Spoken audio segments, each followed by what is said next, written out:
This is DX Central Live.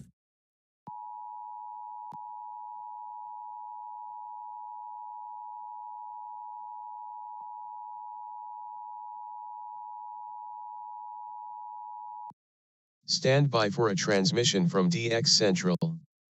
This broadcast is not a test. To confirm reception, please tune your radio to any AM or FM frequency and report your observations during this transmission. Again, this is not a test.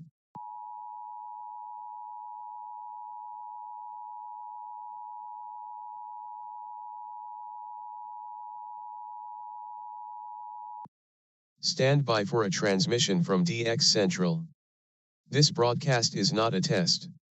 To confirm reception, please tune your radio to any AM or FM frequency and report your observations during this transmission. Again, this is not a test.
DX Central Live is brought to you in part by...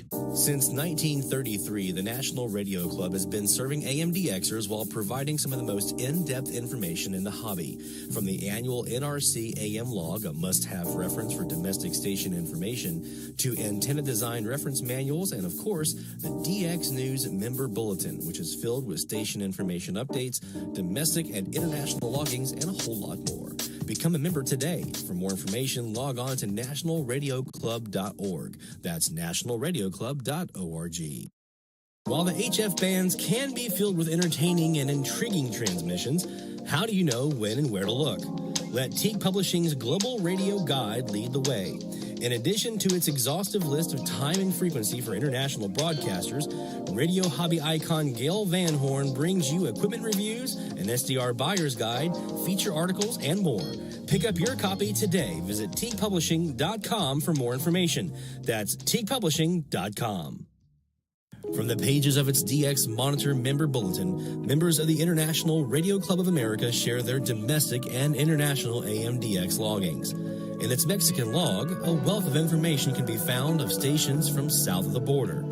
Technical guides, sunrise, sunset maps, and more make the IRCA a must-join for any AMDXer. For more information, log on to ircaonline.org. That's ircaonline.org. Through crashes of static in quiet hours, we listen. In languages we can scarcely understand, and of places we have only visited in our dreams, we listen. Incessantly, we perfect our array of aerials, receivers, and resources. We refine our skills and our techniques so that we might listen. We are DX Central, and we're all about radio. Visit us at dxcentralonline.com or check us out on YouTube. Search DX Central.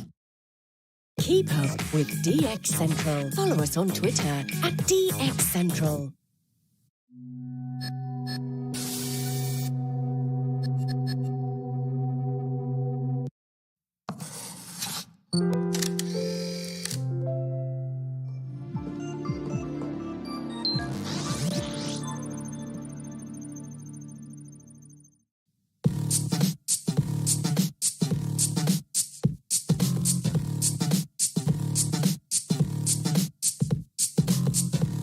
Gulf South to your corner of the world. This is DX Central Live. Now here's your host, Lloyd Van Horn. DX Central Live from the North Shore Studios here in Mandeville, Louisiana. Good evening, my friends, and welcome to another broadcast. We're back. We're back, baby. Hope you had a great one. Welcome to 2023. Happy New Year, my friends. Hope you had a great holiday, some time off maybe. Time off from your job, whatnot. Oh, we had a great one here. It was fantastic. Absolutely wonderful time seeing the family. Got to spend some time with them. Spent some time doing some DX, which we'll talk about that here in a bit. We had our DX test from WCGA in Woodbine, Georgia. That was awesome because we had a fantastic copy from them, and just absolutely blistering copy here in Mandeville of that DX test. It was amazing. Oops, we're fighting with the microphone tonight, so pardon me on that one. So we'll talk about that. We'll talk about some other stuff that we actually had a chance to do. I'm trying to find here. There it is. Turn my monitor off of my headphones. It was giving me some feedback and echo in my earphones there. Anyway, yeah, we'll talk about some of the DX that we did here during the holidays. We'll talk about the DX test. We'll talk about, we have week 12 of the medium wave frequency challenge, results to go through from that. So we'll be talking about that a bit. That's back when, before we adjourned for the year, that was back when we were 576 to 600 kilohertz. We have our new frequencies to announce, which we'll be doing here very, very shortly because we're going to jump right into that. We're not going to make you guys wait an hour. And we also had, let's see, what else did we have? We had our daytime challenge, so we have some stuff to talk about from that. I haven't done a deep dive on the results just yet and the entries just yet, but we'll be at least looking at some of the preliminary results from that here in a bit. I have something really cool to show you around logbooks. You guys know I'm big into logbooks and data analysis with logbooks and stuff like that. And I've been trying to find, I was actually inspired by our friend Justin, UB Studios, who has a YouTube channel here on YouTube, obviously. Goes by the name of UB Studios, Justin Wolfing up in Minnesota. And I was inspired by him. He has his logbooks from AM, FM, and all over the place where he's done DX up on his website. And so I saw him and some others that actually had, I think DX Sphere on his Twitter, have their logbooks up online, and absolutely just wonderful logbooks where you can see the whole thing and it's kind of embedded in the website. And I really wanted to find something like that I could do myself. So I fiddled around with it this holiday break, and I came up with something that I think works really, really well. And I no longer have to I was having to do my analysis manually, export everything out of my database, build a spreadsheet, build the pivot tables, and do all this on a regular basis. I don't have to do that anymore. I've figured out a way to automate the entire process. It's all completely done with, all I have to do is fill out, like we do for our medium wave frequency challenge. I fill out a little form with my logbook entry. It goes in, I copy paste that over into one field, and boom, everything gets updated. I have a tweet that gets sent out that says I have a new log. It's fully automated. So we're going to look at that and show you guys that here in a bit, how I set that up in case any of the rest of you wanted to do that for your own logbook.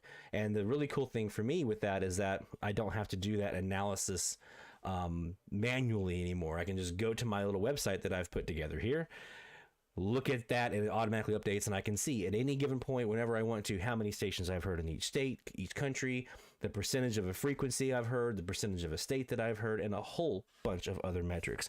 So we're going to look at that tonight. Of course, we have shout outs. We're going to have a ton tonight, guys. 2 weeks off. I've got a bunch of stuff that I heard the last 2 weeks. I know Barry has been tearing it up. Absolutely just going nuts with some of the Latin American DX, which you guys know that's my big thing. So Barry's been going crazy with it. I saw in the chat Stephanie heard some new ones, and some of the rest of you guys have been hearing some new stuff. Bart, another friend of the channel, Bart Nave, heard British Columbia from Tennessee. I mean, you guys are just way kicking butt on the DX the last couple of weeks. So the holidays brought some gifts of great DX. So very excited to share that with you guys, and we'll do some shout outs and some passports and some fireworks, and of course we're gonna saw some logs before the night's over, right? Because that's what you guys like the most, right?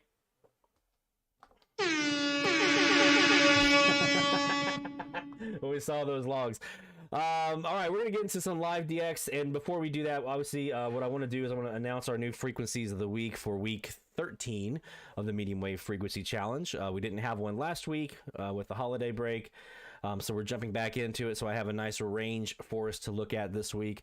After the top of the hour, after we do our first little top of the hour live DX session, we are going to do our results video looking back to week 12. The blog post will be up here in about 5 minutes or so. With the new frequencies and the new Google Forms link, so you guys can do the entry. Make sure that you, if you haven't done so already, make sure that you bookmark our website, dxcentralonline.com. And whenever you hear us talk about the blog post being up, that's where you want to go. Go to dxcentralonline.com, and you can see the blog post that has our results videos, our raw data, and our new Google form for the week. So if you ever need the Google form or know what frequencies we're on for the week or whatever, just go to the website, dxcentralonline.com. Everything will be there for you. And again, that post should hit here in about 4 minutes now.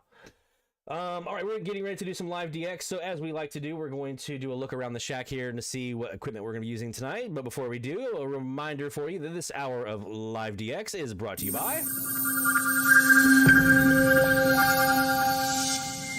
the National Radio Club, nationalradioclub.org. That's where you want to go for more information about becoming a member of the National Radio Club. Got my latest DX news. I actually have to renew. I got to send Wayne and the crew my renewal here, so I'll be doing that probably before the night's over, before I forget, so I can make sure that I continue to get issues of DX news and all those other great member benefits that you get by being a member. Discounts on the publications, access to all kinds of great technical information for DXers, the antenna manuals, all kinds of stuff. So make sure, if you're not yet a member, make sure that you go check them out, nationalradioclub.org, for more information about doing so.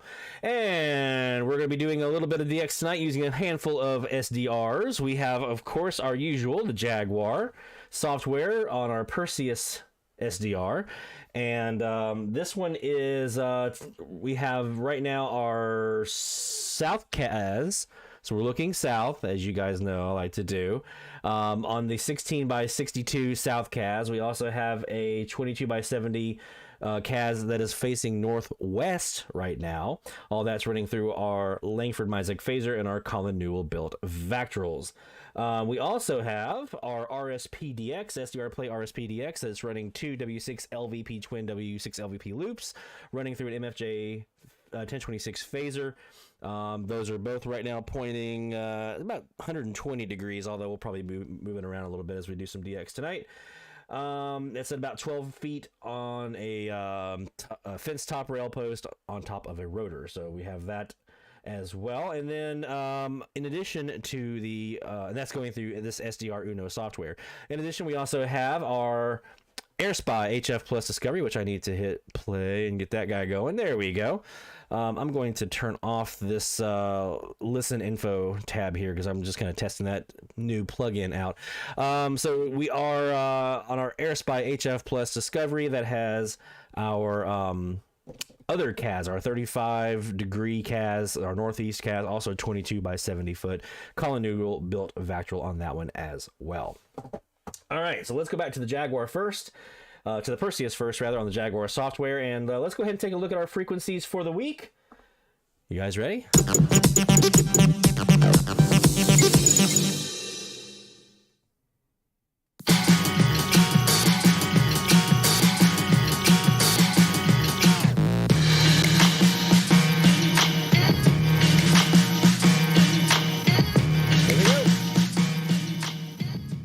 So we're going to be sitting on... there we go. We're going to be sitting on a frequency this week of 940 to 981. So that's our range. We got the range in there for our folks overseas who want to participate as well. We know we have some folks overseas that like to jump in there and participate with us. And we also have those nice 10 kilohertz frequencies for everybody else. It's top of the hour time frame. Let's do some DX.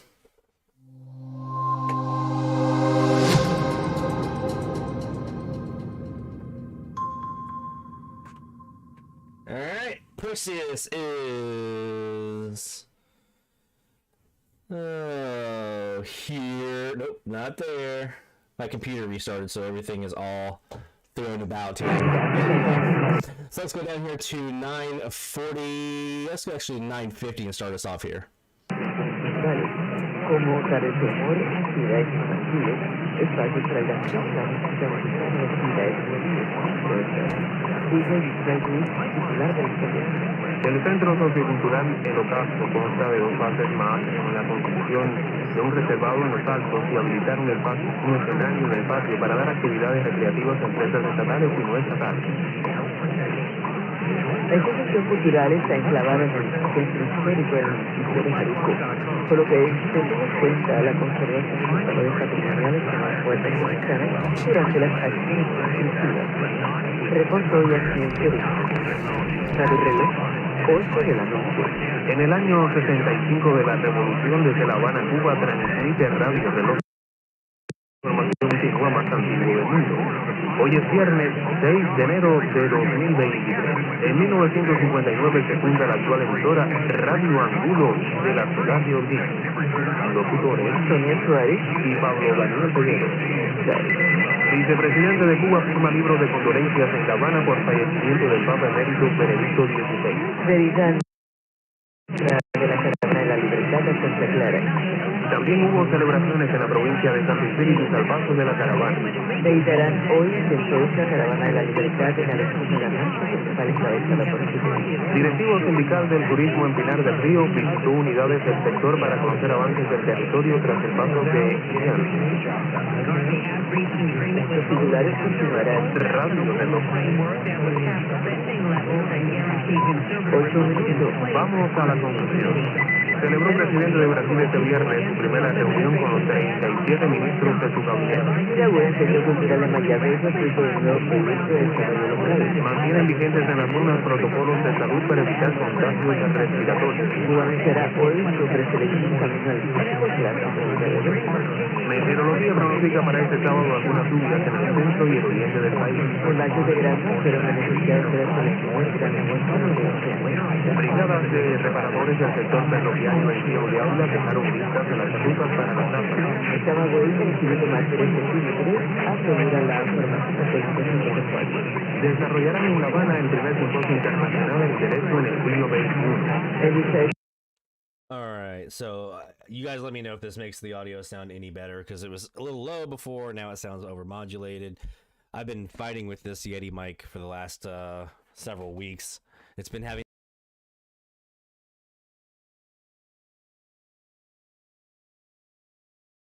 so I've done an unplug and replug, and sometimes that works, sometimes it doesn't. I turn the volume back down on the microphone. I'm adjusting the gain on my software. There's like 50 different settings that I can engage here to make this microphone sound good.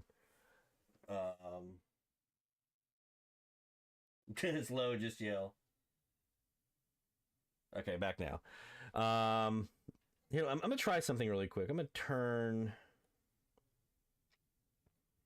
Oops. I want to try a really quick update to my settings here, and you guys let me know if this helps at all. I've got a compressor on here that I use to keep everything nice and even. I'm going to try to turn it off. How is this sounding? Is this any better? Let me turn my monitor back on. Is this any better? Whoa. That sounds really loud. Holy crap.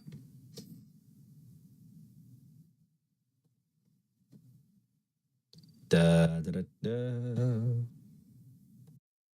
Dun, dun, dun, dun, dun, dun, dun, dun, dun, dun. All right. I'm hoping this is a little bit better. It sounds better in my earphones than it did before. My headphones, rather. I know there's a little bit of feedback. That's from my headphones. I'm about to get rid of that in a second.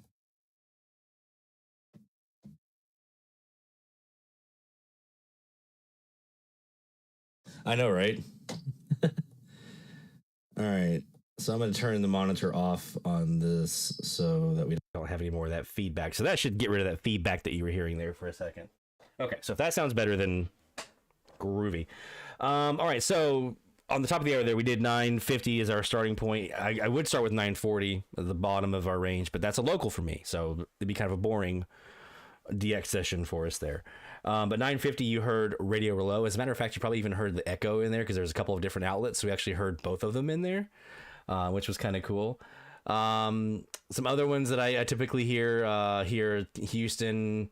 I've heard Houston here. I've heard is that Jefferson City. I've heard Franklin, Tennessee from here. I haven't had a lot on 950, honestly. I haven't even heard Mike anything down your way down in Mexico yet, which is kind of surprising.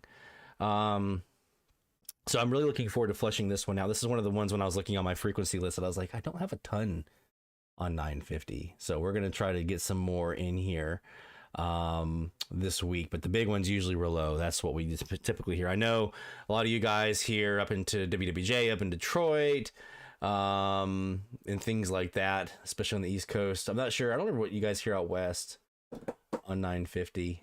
It's been a while since I looked at that, but yeah, we're gonna have a good one this week with this frequency range. Again, 940 for me here locally is 24 hours a day, 7 days a week, blasting NWYLD. I do have some other ones that I can get in here when I do some phasing and things like that, but we're not going to probably do any of that. Well, we may try a little bit of that tonight and see how it goes.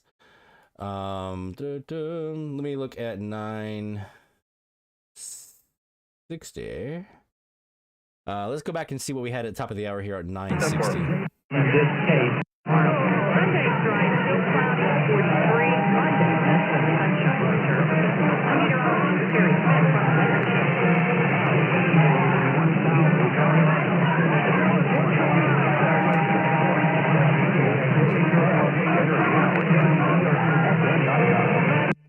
I bet you this gospel is probably WERC in Alabama. That's what I'm guessing.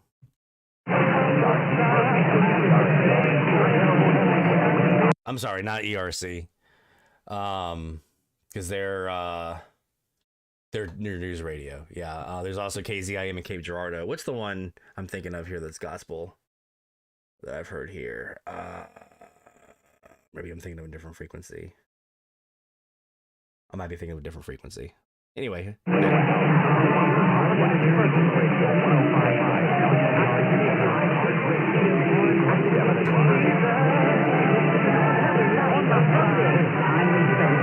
So that 105.5, that was them. That was the BERC in Birmingham.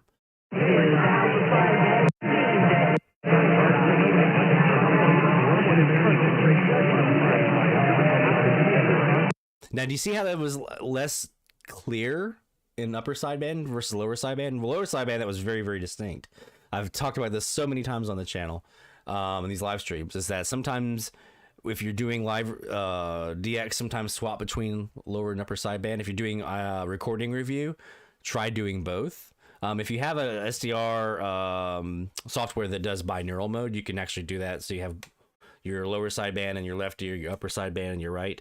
I think SDR Console does that. I know SDR Sharp does it as well. So you can use that binaural mode to actually throw it in both ears. And so after a while, after you get used to it, you can kind of distinguish between them. And then you can say, okay, it's louder in my left ear. So then I go to lower sideband to kind of really isolate that. But watch it again here. I'm going to play it in upper sideband, then I'm going to play it again in lower sideband. You can tell the difference. So here's upper sideband.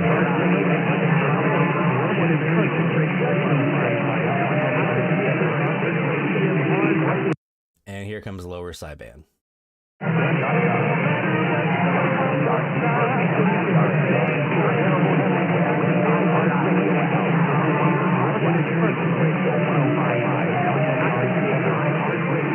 It's not like all of a sudden now everything clears out, but it's definitely more readable on that lower sideband than it was on the upper. Sometimes it's the other way around. It just depends. Actually, I did a air check this week for one of the stations that I heard on 1440, doing some DX the other night, and I had the same experience. It was much more audible on one sideband versus the other. As a matter of fact, it was much more audible in Jaguar using some of the audio filtering presets that are in here than it was just the regular kind of canned SDR audio that's usually kind of would be there. And it really showed me the power of what Jaguar can do. So if we have some time tonight, I might show you guys that as well. I'll show you the difference in audio quality by using some of the audio filtering that's here in Jaguar for our Perseus users that may be interested. Let's take a look at 970 really quick and see what we had here. 6 semanas a partir de ahora por parte de los Estados Unidos que presentó la solicitud de extradición. Eso por lo que hace a la extradición. Tenemos solicitud presentada de septiembre del 2019. Por cierto, hoy se reveló la primera fotografía de Ovidio Guzmán, ya internado en el penal de alta seguridad del Altiplano, en el municipio de Almoloya, Estado de México. La primera fotografía tras su detención en Sinaloa el jueves. Guzmán ya pasó la primera noche en el... I'm guessing that's XERFR. Bueno, en las últimas horas, el hijo del Chapo le tomaron las huellas digitales, dactilares, y pasó por un examen médico. Además se encuentra en aislamiento. Ya se divulgó la primera fotografía. Esta fotografía no es la última. ¿Por qué? Porque... You can see here some of the stations that are in white. I've also heard here WFLA in Florida, KSYL in is it Alexandria, I think it is. Well, I can't tell because it's not giving me the freaking hover. Yeah, Alexandria, KCFO up in, I think that's Tulsa, KHV in the Dallas area, WWRK up in Florence, WGTK in Louisville. These are all stations that I've heard here on 970. This is actually a frequency that we sat on last year for a week, was just 970 by itself. So I've DX'd this one pretty extensively, but there's always room for more, and it's a different time of the year now than it was when we did that last time. So might hear something a little bit different. Let's take a look at 980.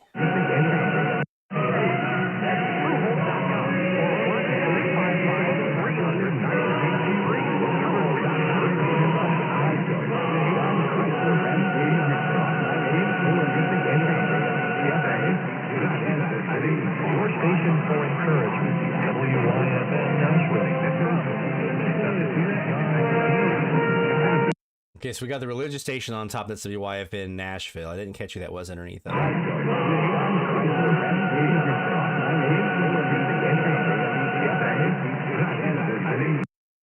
Anybody catch who that was underneath? I did not.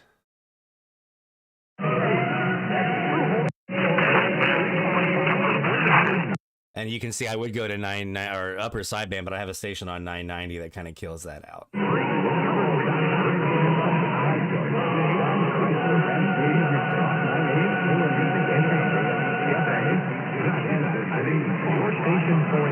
Okay, I'd have to sit and do some more listening on that one to pull that one out. That's a little with that on top that's kind of hard to hear.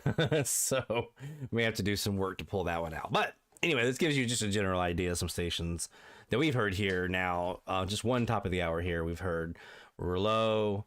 We heard YFN in Nashville here on 980. We heard 970, I believe probably XERFR down in Mexico, 960. We had WERC in Birmingham, and again 950 we had the Rouleaus, as well as maybe some others that were in there in the mix as well. So that's just one top of the hour pass through. So we'll be doing some more of those here as we go through the rest of the night. We'll be doing some more live DX on those. When we come back, we're going to do our results video from week 12. We're going to take a quick break. We'll come back. We'll do the results video from week 12 of the medium wave frequency challenge. We're going to talk about the daytime challenge, and I'll be talking about a little portable DX that I did, which was really, really fun and really cool. We'll talk about my new logbook. I'm very, very excited about my new logbook. Justin, I don't know if you were on when I mentioned earlier, you were part of the inspiration for some of the work that I was doing. I wanted to get my logbook up on the website. I've been wanting to do it for a while. So partly inspired by you and some other DXers that I saw some of their logbooks online.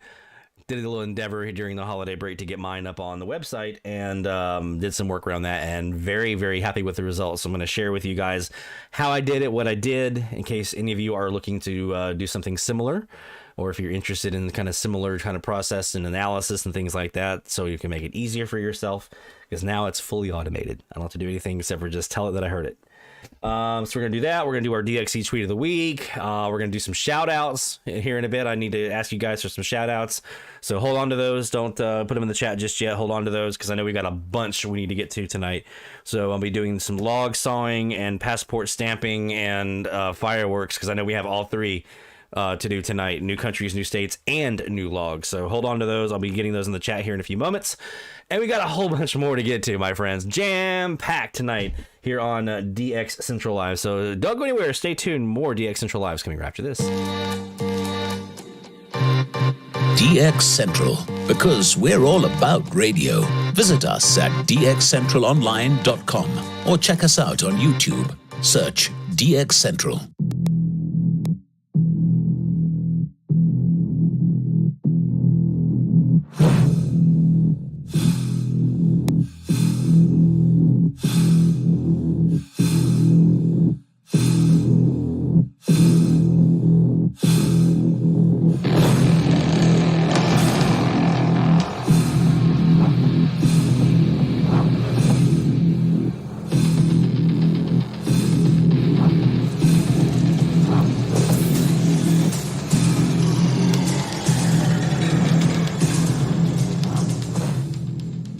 DX Central Live is brought to you in part by... Since 1933, the National Radio Club has been serving AMDXers while providing some of the most in-depth information in the hobby. From the annual NRC AM log, a must-have reference for domestic station information, to antenna design reference manuals, and of course, the DX News Member Bulletin, which is filled with station information updates, domestic and international loggings, and a whole lot more. Become a member today. For more information, log on to nationalradioclub.org. That's nationalradioclub.org. While the HF bands can be filled with entertaining and intriguing transmissions, how do you know when and where to look? Let Teague Publishing's Global Radio Guide lead the way. In addition to its exhaustive list of time and frequency for international broadcasters, radio hobby icon Gail Van Horn brings you equipment reviews, an SDR buyer's guide, feature articles, and more. Pick up your copy today. Visit teaguepublishing.com for more information. That's teaguepublishing.com. From the pages of its DX Monitor Member Bulletin, members of the International Radio Club of America share their domestic and international AMDX loggings. In its Mexican log, a wealth of information can be found of stations from south of the border. Technical guides, sunrise, sunset maps, and more make the IRCA a must-join for any AMDXer. For more information, log on to ircaonline.org. That's ircaonline.org. Through crashes of static in quiet hours, we listen. In languages we can scarcely understand, and of places we have only visited in our dreams, we listen. Incessantly, we perfect our array of aerials, receivers, and resources. We refine our skills and our techniques. so that we might listen. We are DX Central, and we're all about radio. Visit us at dxcentralonline.com or check us out on YouTube. Search DX Central. Keep up with DX Central. Follow us on Twitter at DX Central.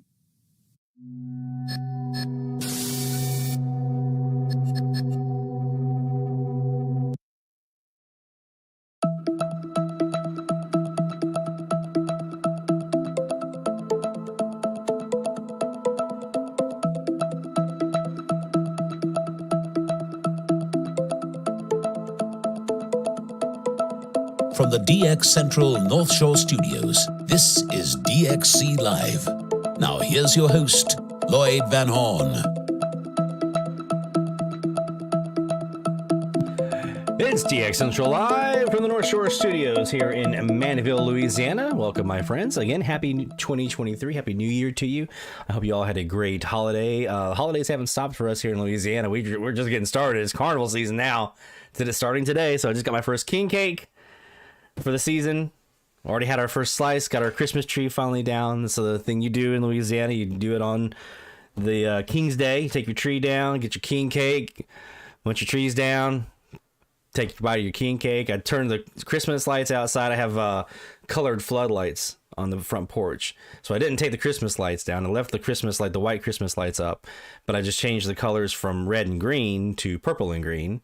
And then the white gold Christmas lights make it the purple, green, and gold of Mardi Gras. So that's what we do here. We just keep the party rolling for another month or two. So Fat Tuesday is February 21st. So that's going to be a fun one, a fun weekend. We got a parade coming up here in the Mandeville area, I think in a couple of weeks. So, or I guess about a month from now. So we're looking forward to doing that and just all the fun of Carnival. So everywhere else today was just Friday, but down here in Louisiana, we were out standing in line at bakeries getting king cakes. So it's awesome fun. Let's talk about medium wave frequency challenge. Let's look back now. So we just announced our new one for the week, our new frequencies. The blog post should be up now on the website, dxcentralonline.com, dxcentralonline.com. So let's look back now. Think back to before we took our 2 weeks off when we were DXing 576 to 600. Remember those days? How great it was hearing some of those Latin DX contact or stations that we were hearing and some other stuff. Well, some folks had a really productive week that week. Let's take a look.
right, there you go. That's our results from week 12 of the Medium Wave Frequency Challenge.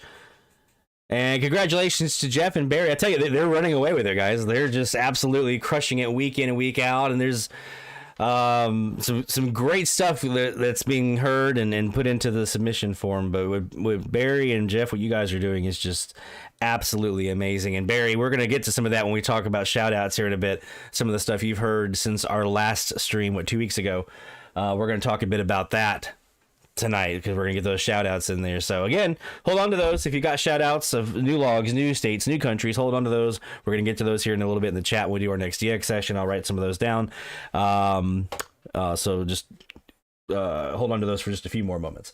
All right, let's talk really quick about logbooks. So you guys know I did a whole series of videos. I did a logbook video where we talked about different kinds of logbooks, paper logs, databases, spreadsheets, logbook programs, all that kind of stuff. We also did a whole separate series, a 3-part video series on logbook analysis where we taught how to do pivot tables and VLOOKUPs using Mesa Mike's list to be able to take that and import that using some of the lookup functions with your logbook and see, what's the percentage of stations that I've heard from a particular state or a frequency or whatever. So we did all that. So you guys know I'm really big into the analysis stuff. So I've been doing all that manually for a while. So I would export all my data out of my database, my Microsoft Access database, into a spreadsheet. Then I'd have to build all the pivot tables. Every time I wanted to do analysis, I had to do this process. Build all the pivot tables, do all the looking, VLOOKUP and everything else I had to do and everything. So I had to basically build this every single time. And I just got tired of it. And I wanted to have all of that on my website, but man, getting all that, every time having to log back into the website, update all that stuff and rebuild all that stuff, it was just too much. So I said, there's got to be a better way. So I started doing some research. And I was looking at ways to do like database queries and all this very complicated stuff. And I said, there's got to be a simpler way than even that. And I found it. So we're going to look at it now together. First, I'm just going to show you my logbook, my new online logbook. And then I'm going to show you how I did it, how I put it together, and how we got it all in there. So the first thing we're going to do, let's go over here to there it is. Let's go over here to our website, dxcentralonline.com. There it is. That's where you can go to find all of this that we're looking at here. If you go, once you're on the website, go up here and click on or hover over the More area, and then scroll down till you see the Shack right here. We have our TIS hard challenge stuff right there, but right here we have the Shack. So click on that link for the Shack. So this tells a little bit about the North Shore Studios. I am still going to be putting together a video, more in-depth video showing how we built it. We have the one that we run during the pre-roll of the live stream here, but we're going to actually make one that we show how we built everything and the thoughts that we put into all the design elements and stuff like that. And then here's a list of all the gear that we're running right now. But if you scroll down, you'll see we have our logbooks and the analysis that goes with those. We got 2 right now that are up and running, Mandeville, and then the one that we had from Charleston, which I'm still working on that one. I'm still tweaking that one a little bit. Eventually, I'm going to have my FM, Charleston, and Mandeville, and eventually Brasstown and Greer will be up there as well. But for now, I have my Mandeville and my Charleston. So let's click on Mandeville, because this one's the one that I'm so happy about. Click on the link there. Get that guy out of the way. So it takes you here. So you have a table of contents here, where you can actually go to some of the different pieces. The actual logbook itself is right here. It's like the table view you're used to seeing. And then we have some different analysis elements in here that I've put together. So you can see the map from Medium Wave List. So one of the things I wanted to have was a map that showed all the stations that I've heard, right? Because you see that on some of these different ones. Actually, let's see if I can pull up one I want to show you guys here. It was, I mentioned Justin was a part of the inspiration. Another person that was... can I get to him here? I have to search for him. 1 second. Yes. Sphere. Yeah. Here we go. This was Justin. UB Studios was an inspiration because he has his logbook up on his website. So I was like, okay, I want to do that. And then this was DX Sphere. If you're on Twitter, it's at DX Sphere, at DX_Sphere. Just search DX Sphere and you'll get him on Twitter. And he coded. I was actually having some messages back and forth with him about his website, his logbook here, and how he did all this. It's absolutely amazing. So the logbook, he just embedded his logbook into his website here. So you can see here's all of his stuff. And he's got color coding and all kinds of different things in here. He also has a map over here. And this is one of the things I was like, man, I really want a map. And so you can click on, you can actually filter his map. I don't have it this fancy, but you can actually filter it to see what kind of log you want. So let's say I just want to see AM, his AM logs from his location up here in the Pacific Northwest. And then you'll see it kind of starts showing you there are some different ones here. He actually coded this himself. And then you click on it and it shows you what station it was, when it was received, and so forth. So I was like, man, I really want that. And I was like trying to do some research on how to kind of do some of the coding that he did was way over my head. So I decided, you know what? I don't have to recreate the wheel here. We already have something like that through Medium Wave List. So if you go to Medium Wave List,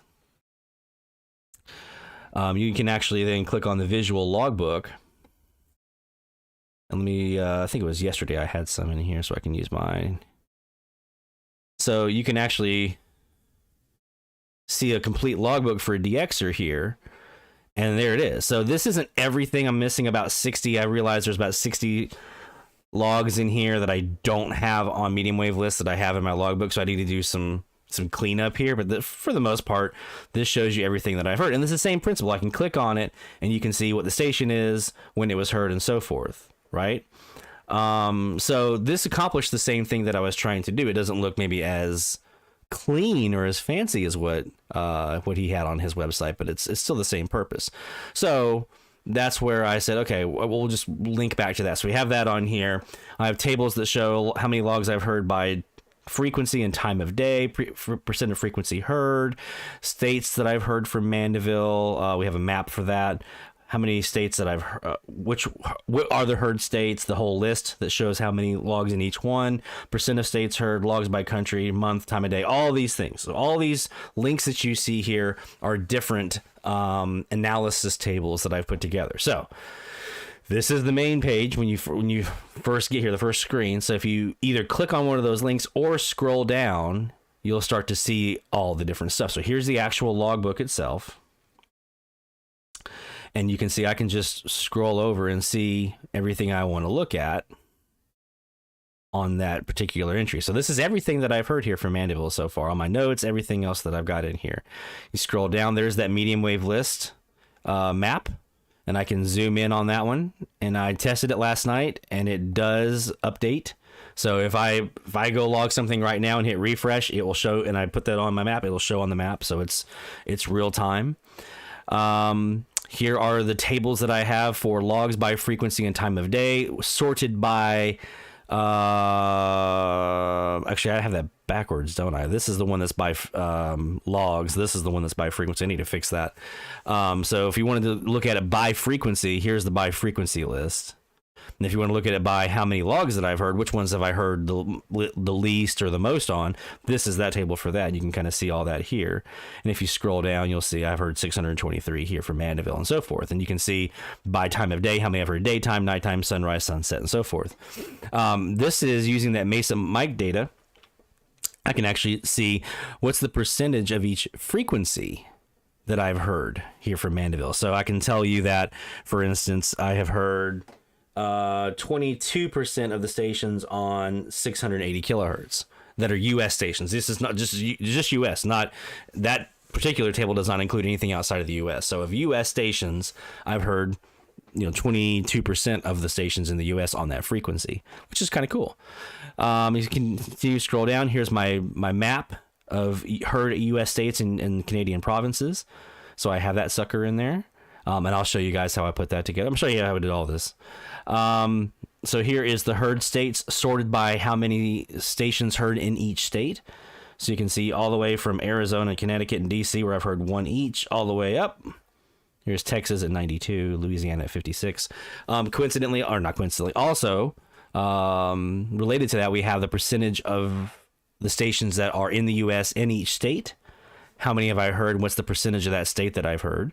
So you'll see, Louisiana, I've heard 78% of the stations in the state of Louisiana and so forth. How many logs by country? There's that table there. You can see here how many countries that I've heard, 17. And here's how many states that I've heard, 37. So you can see those on those tables as well.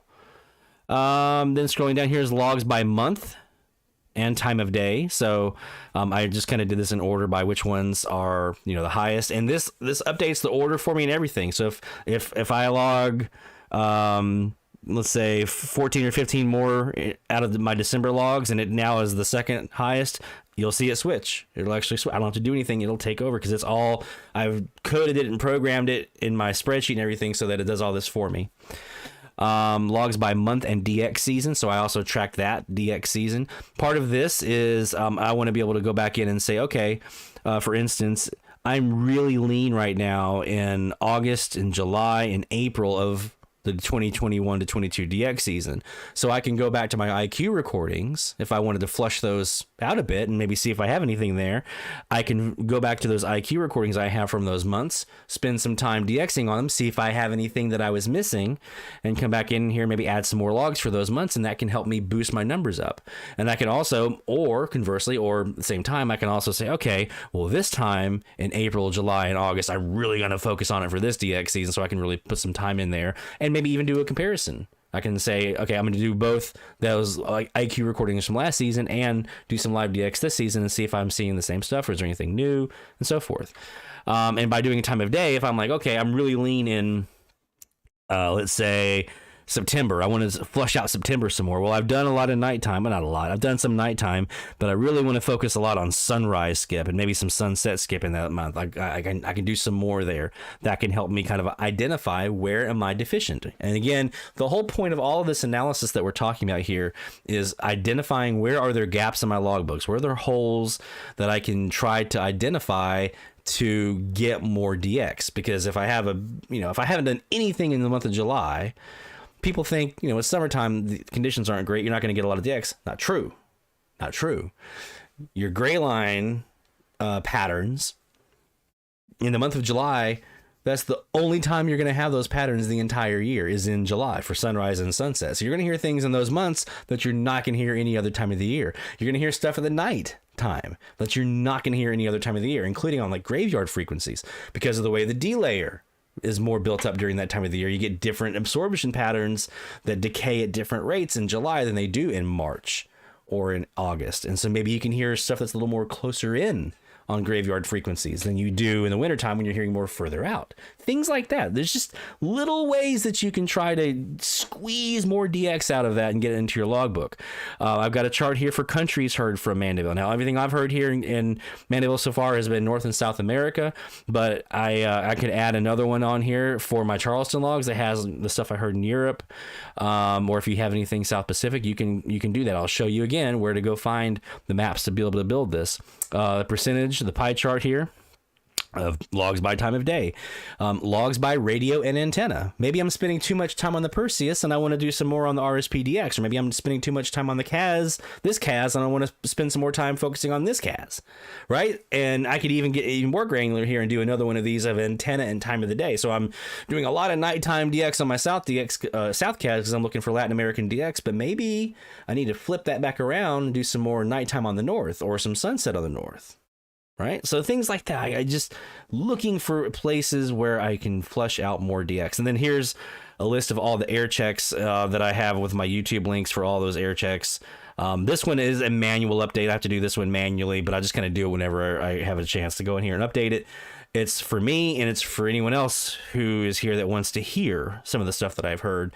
You can find those links here as well as on our channel with the playlist and stuff like that. So this is the new logbook. This is the forward-facing logbook now for all of my AMDX pursuits that I have here in Mandeville. This is what I'll be using from now on. So let me show you the behind this. This is the forward-facing. Let's show you the behind-the-scenes stuff. So this right here is a Google Sheet spreadsheet that I built.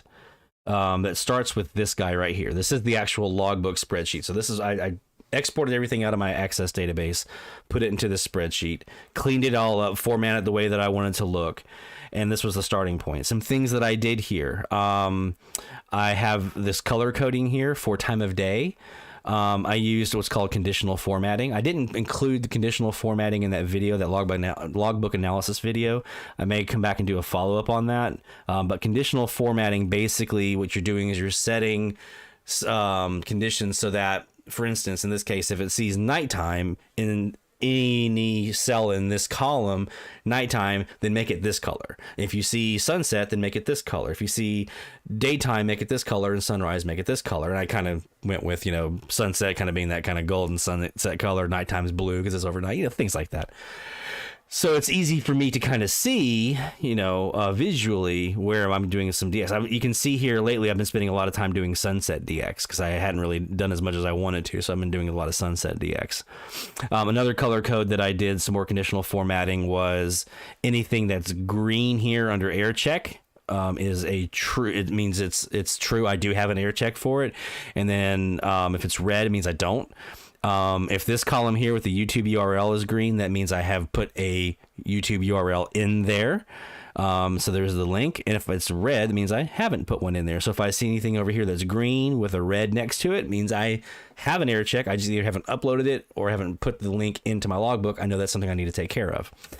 So that was one thing that I did, was just getting everything into this spreadsheet, setting it up the way that I wanted to, just as an initial logbook look itself. And then from there, then I started building the pivot tables that I needed to do. So that's where you see things like here. This is the pivot table for frequency and time of day sorted by logs. So again, this is all conditional formatting. I use the same kind of thing. I said, okay, anything that's 2 or less, make it red. If it's blank, make it red. On these that are the day parts here, make those red if it's blank. If it's a 1, it's yellow. If it's anything 2 or above, it's green. I feel like I've spent some time on that frequency on that day part if I have 2 or more, except for daytime. If I have anything daytime, then I'm good. If I don't have anything daytime, I'd like to spend some time on that frequency and see if I can squeeze something out. Anything over 4 or over is green, means I'm good. I shouldn't really focus a lot on that frequency right now. You'll see these frequencies right here. This is where I'm spending the most of my time because that's where I'm the most efficient. Most of those are where we have local stations, but I can use my phaser to try to help me out there. And again, this is all conditional formatting that I put in here, and this updates. So as I add more logs, it updates these pivot tables for me. So I'm going to actually do another video that actually shows the actual building pieces and how I did this, how I built the pivot tables and how I get this to automatically update for me. But I'm just going to introduce it to you guys here. So there's that one. There's all the other tables that we have. And so what I basically did, I'll just give you guys kind of the preview, is I took this logbook and I would insert a pivot table here, right? Like a brand new one. I'd build my pivot table. So let's just say I wanted to look by frequency, and I'm going to put my call sign in my value here. So this is just a basic one of I want to say how many on each frequency. If I hit Control A, copy, make a new sheet, Control V to paste it. Now it's pasting it as a pivot table. What that means is it's linked back to the data that I got it from. So if I add more data, it updates the table. And because I'm putting that data at the top of the logbook here, because I'm putting any new ones at the top, because I want my most recent at the top so that here on the website you can see it easier. Right here, right? You can see my most recent logs up here. Because I'm putting it at the top, oops, I'm getting ahead of myself. Any formatting that I've done gets included in there, and it also updates all those pivot tables that I've put in. So it's super, super easy. You just have to build it one time, and now that pivot table updates every time with any criteria that you've put into it. So it's important when you're doing this and you're making all these pivot tables that you put them on the individual sheets, and then paste the actual pivot table itself onto that sheet. I used to use just the values. I just, when I would paste it, I would say paste values only. Can't do that. It won't update. So if I can update all the stuff on my logbook, but these numbers won't change. And that's why I was having to do everything manually. So this whole process, by putting in the pivot tables like this, enables me to just have it automatically update whenever I add a new log to the logbook. Okay, so the next step was putting all these pivot tables together and creating all of these and making it so that it's formatted the way that I want it to look and it's linked and everything.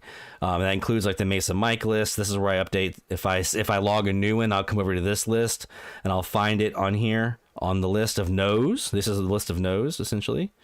Let me get rid of the yeses. So this is just a list of no's.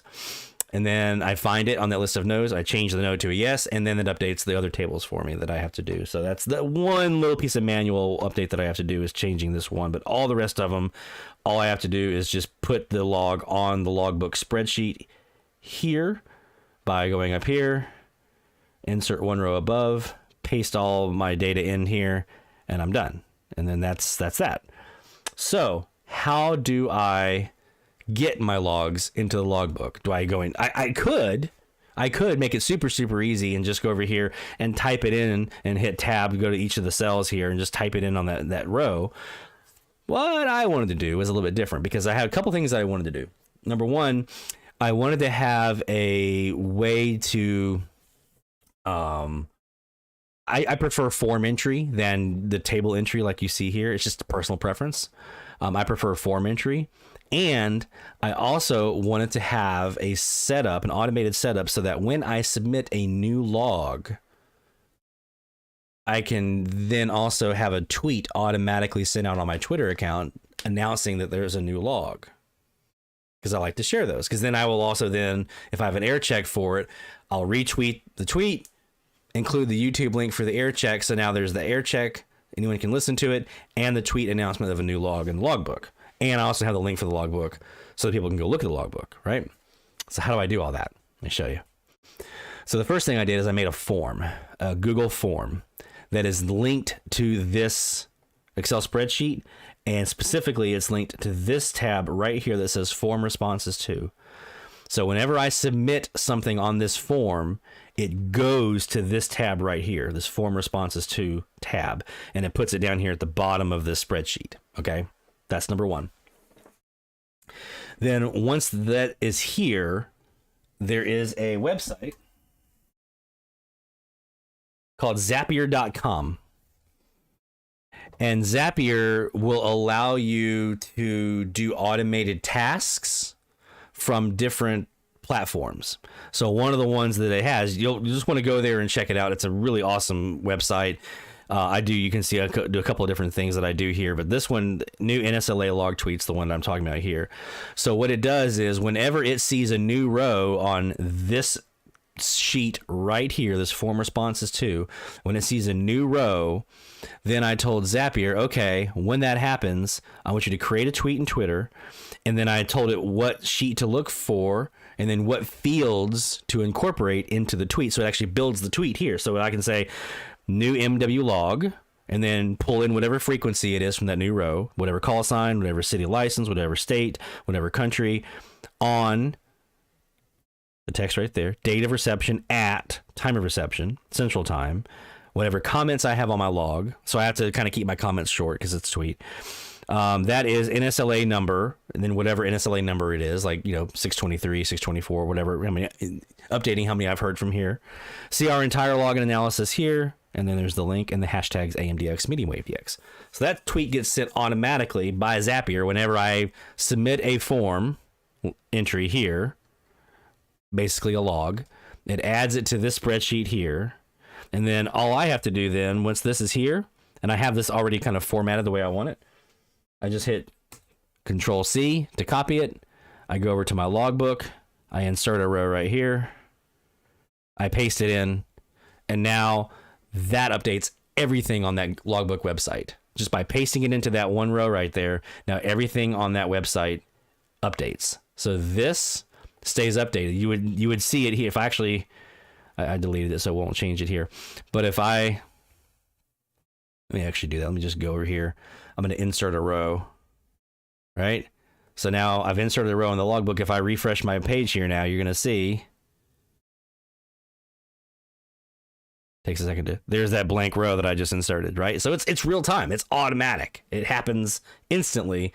And if I put that new row in there and paste all my details in from this sheet, Now I paste that in here. Now it updates it on the website. And that includes, because I pasted those in as pivot tables, all these tables here with all these values and analysis and everything automatically also get updated. Love this thing. It probably sounds complicated, but it's actually mega super easy. Once you kind of get your head around the process. It took me a couple of days of kind of looking at it and trying to figure it out, tweaking it, working with it, but I finally got there. And so I just basically now all I do is I fill out the form with my entry.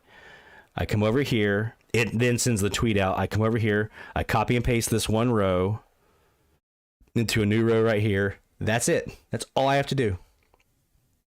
Everything else gets updated. Well, I do come over here to that Mesa mic list and I change that station from a no to a yes, but that's one little manual thing that I do have to do. But other than that, it's entry on the form, and I can actually let those stack up if I want to. I don't have to do it right away. I can just DX and just enter on the form, and then those tweets are going out, right? And then whenever I come back and I'm ready to put them into my logbook itself, I come over here. Let's say all these right here are ones that I just did. So I can just copy that whole thing, come over here, hit copy, and insert my row, and then paste it in, and just boom, it moves everything down, everything gets pasted in, it's all done. So that's how I built the logbook itself, and how I built the form to enter stuff into the logbook. And then how I did the tweet piece as well, because that's just something that I wanted to do because I like to put those tweets out. So how do I do this page? Okay. Well, that's a little bit different. So let me actually go over here. This is a Google site. Okay. So the Google suite of products here, Google Sheets, Google Forms, amazing stuff. And this is a Google site. Okay. And so you'll want to play around with this one and how you want it to be designed and everything. But basically, I started off with a cover image here. This is my mandible cover image. I put a title in. I put my little social media links in. I put a table of contents in here, which link to these little headers right here that you see at the top. These little headers. You put the heading format on it, and it adds it to the table of contents. Just like if you're doing like a Word document for a PDF or something like that. Same thing. And then I just put all the tables in. And so I would come over here. On the right-hand side, there's an option here to add a Google Sheet. So let's just use as an example here. I'm going to click on the Google Sheet. And I'm going to add in from the logbook, my master logbook. And then I can go over here. And I can choose, if I click on the little gear icon here, I can then choose which of my sheets that I've made, all my pivot tables, do I want to display here. So if I want to display my radio and antenna, I hit done. I've already got this one down here, but now that's there. Now I can click on these links from our website here. I can click on these links at the bottom, and I can go to any tab that I want to, any table that I want to look at. But I just wanted to kind of hard code it in there so that you don't have to do that. It's all ready here, right? It's all built out. So that's how I built the actual website itself that you see here.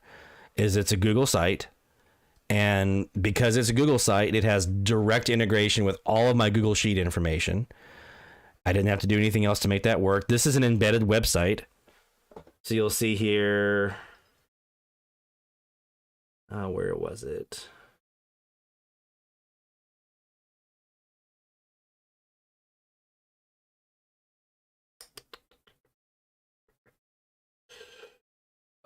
Here it is, embed.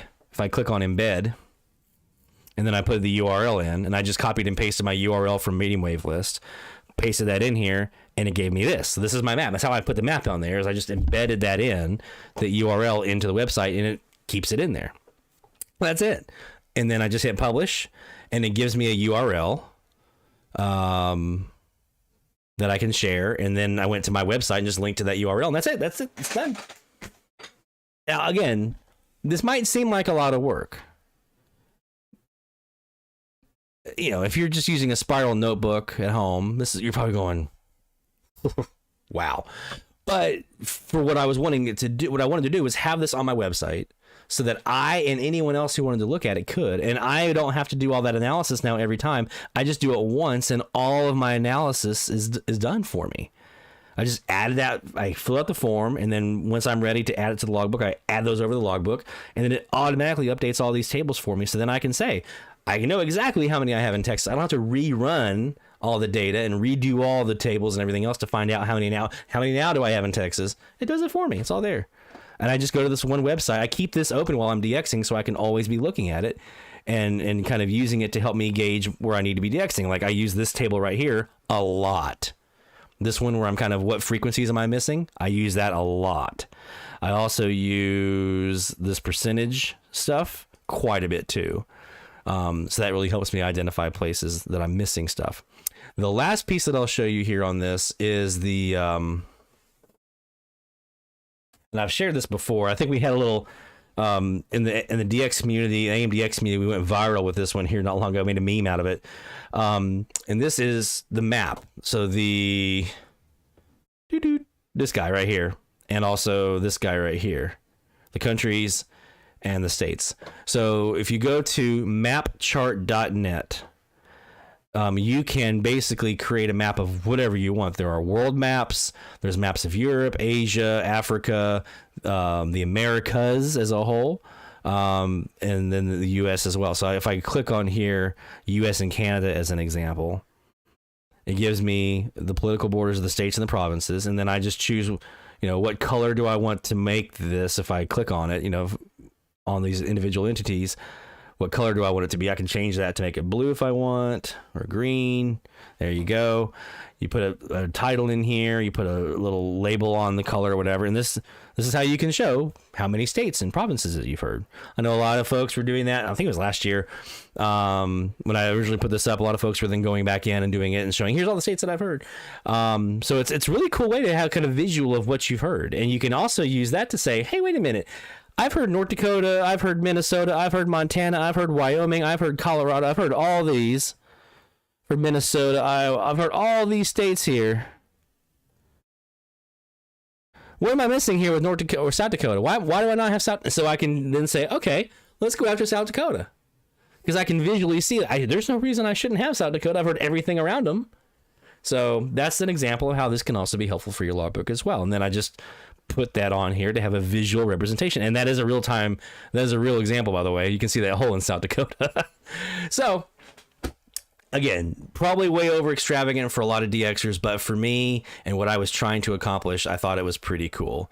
And I wanted to share because I know some of you guys also are in similar boats where you wanted to do stuff like this. So if you're looking for an easy way to make this super, super simple on yourself and have it automatically update, a Google form pointing to a spreadsheet, and then, a Google site, man, the integration is seamless. And then once you have that site set up, the Google site, you can point to that from anywhere. Your social media, your own website. Like I have my website's a Wix website that we have for DX Central Online here. So I just went to my Wix website builder and linked to all this stuff, and that was it. So, all right. We are getting close here to the top of the hour, by the way. I kind of droned on for almost an hour here talking about the logbook. So let's take a really quick, actually, no, we're not going to do a break. We're going to do it when we come back. We'll do a quick break after the top of the hour. We are up on it, though. We're going to enter a new hour of Live DX. This hour is brought to you by IRCA. That's ircaonline.org, International Radio Club of America. Definitely check those folks out for more information about becoming a member, getting the copy of the DX monitor, and some of the other resources they have available on the website. Let's go, top of the hour time.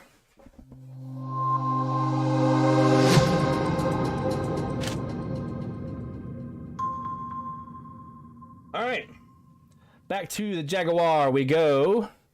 The Perseus and the Jaguar. Let's go ahead and go live.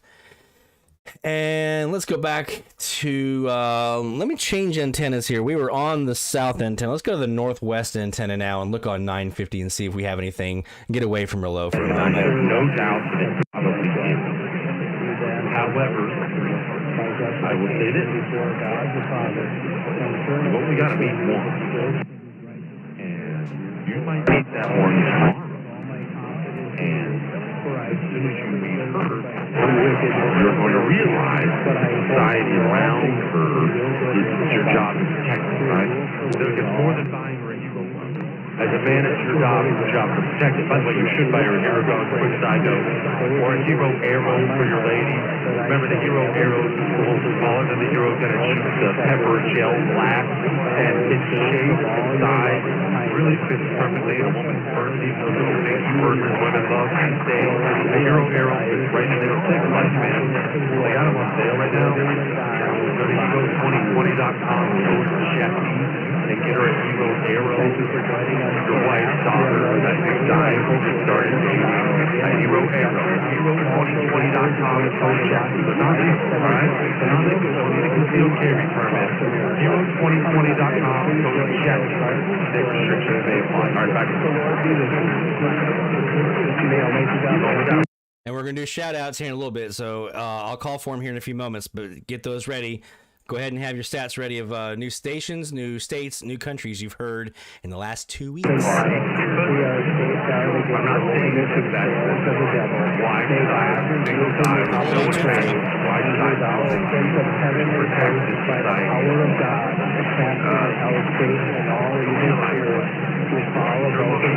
There's a young guy out there looking for a guy like you gotta hit it once. You don't gotta hit it 10 times. I mean, hit the jackpot. Hit the jackpot. What a big promo. You know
All right, I'm going to rewind it for a second. I didn't hear an ID in there, but I was pulling up a list here, so I might have missed it. Let me go back.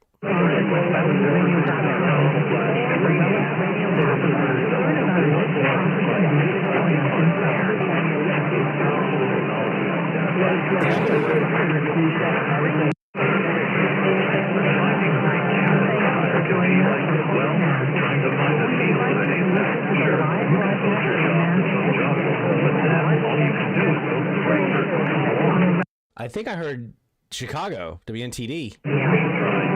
But aren't they daytime only? Oh, maybe not. Relevant radio is what they are, though.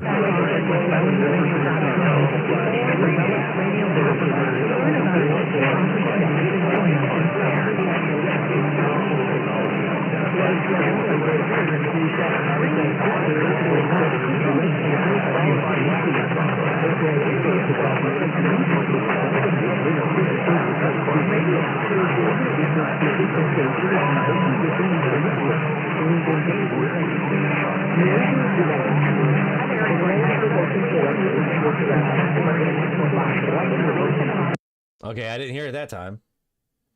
Let's go back.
Yeah, I'm not sure, guys. I thought I heard once in there. It's just an alert telling me that I'm live streaming right now. I thought I heard mention of Chicago for a second there, and it sounded like the relevant radio voices, but I didn't hear it on a couple of the subsequent. So I'll have to spend some more time there and see if I can flush that out. Let's go to 960 now and see what we caught top of the hour. Sunday's dry, still cloudy, 43. Monday, that's when sunshine returns. I'm meteorologist Terry Smith from the Weather Channel. Weather update 24 hours a day from River Radio. Your news at 960 KZIM Cape Girardeau, 1400 KSIM Sykeston. And now heard like never before on KSIM 1017 FM. Nice ID. That was a nice air check ID right there. Didn't have to strain for that one. KZIM Cape Girardeau, and that's a typical one for us. It's usually them or KROF here in Abbeville that I hear when I'm not facing northeast towards the ERC. And there's not a lot down in Latin America that, if I remember right, that would be an option for us here. But let's see if there's any Colombians here. And I haven't forgot about you, Stephanie, about the Latins and the Colombians. I'll get to that here this next hour. We're going to talk about that. Yeah, I don't think there was a whole lot here south of the border that I could pick up other than a Relo outlet on 960, which we have heard that here. But yeah, KZIM is the typical one here. I want KMA here in Shenandoah. That's on my list. Justin, up your neck of the woods, Little Falls, KLTF, that's on my list of wanted. And another thing that I realized this week, actually, Rick, if you're still on, I've only heard two Nebraska. All these other states. Let me show you. Go back to my list here. This is interesting to me.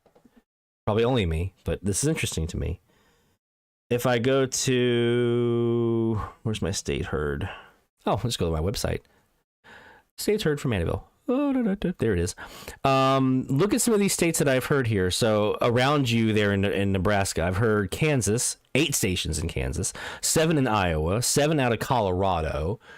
I've heard a couple out of Minnesota, 2 out of Minnesota, a bunch out of Illinois. I did hear obviously the DX test out of Montana, 1 out of Wyoming. I heard K2, but until this week, I'd only heard KFAB out of Omaha, and I finally heard KRVN out of Lexington this week. I'd not heard them before, and many times trying, and even then, it was a super week. Still, I really had a strain to pull them out. But that's it. No other Nebraska stations, and that's surprising. No KXSP, no KOIL, nothing. I was really surprised when I was doing my analysis and looking at all this to say, man, I really haven't done a lot in Nebraska here. I need to focus on that. What does that do for me? That means now I can point my north-south antenna north in your general direction here, or on my northwest antenna here that I'm on. KMA here in Shenandoah, which is right there off the line, 340 degrees for me, and my north antenna is 330. To get further out here towards like Scottsbluff out that way, that's 321 degrees. Well, I've got a 305 degree antenna as well as the 330. So I've got some options here. If I want to spend some time looking for Nebraska, I can spend some time on my North Cas, and now I know that's an option I probably should look at. And then I can go back to Mesa Mike's list, and I can say, okay, Mesa Mike, show me all the stations in Nebraska. And I can go over here and I can say, okay, let's look at Nebraska, only this state.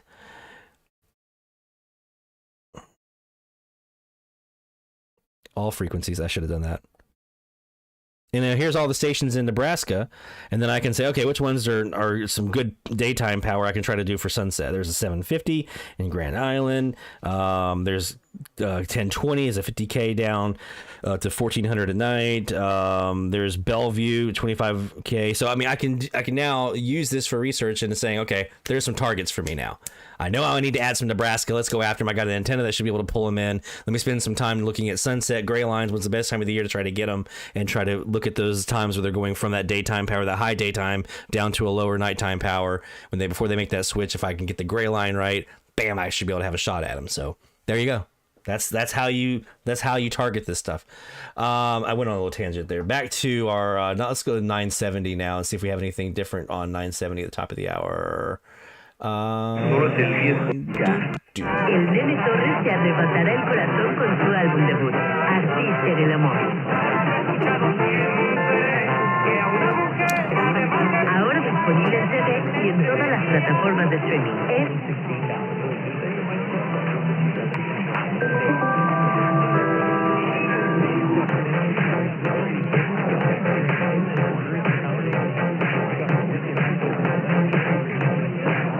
Fórmula Financiera con Mari Carmen Cortés, Marco Antonio Mares y José Yuste, las tres voces más conocidas en el mundo de la economía. Hey, B-Town fam. Fórmula. That's what I thought. There's Formula. That's XERFR there in Distrito Federal, Mexico City on 970. Even on the Northwest Wire. Still just so big of a signal. And that brings me finally to, let's go to 980 and see what we had there.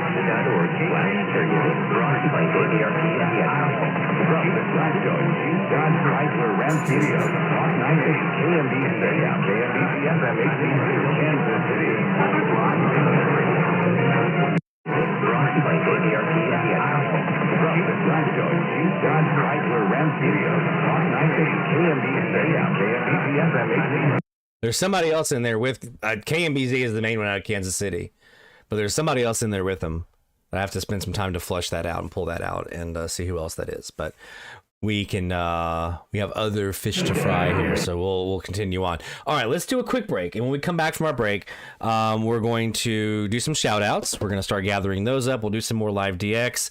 We're going to talk about our DXC tweet of the week. We're going to talk about our daytime challenge, and I have a couple of things I want to talk about for Stephanie related to what? Huh.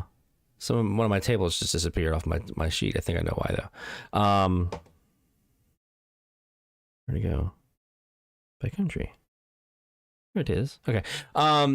Stephanie had some questions about Colombians and hearing some Latin American stations. So we're going to talk about that here in a few moments. Right after this break. Don't go away. More DX coming your way.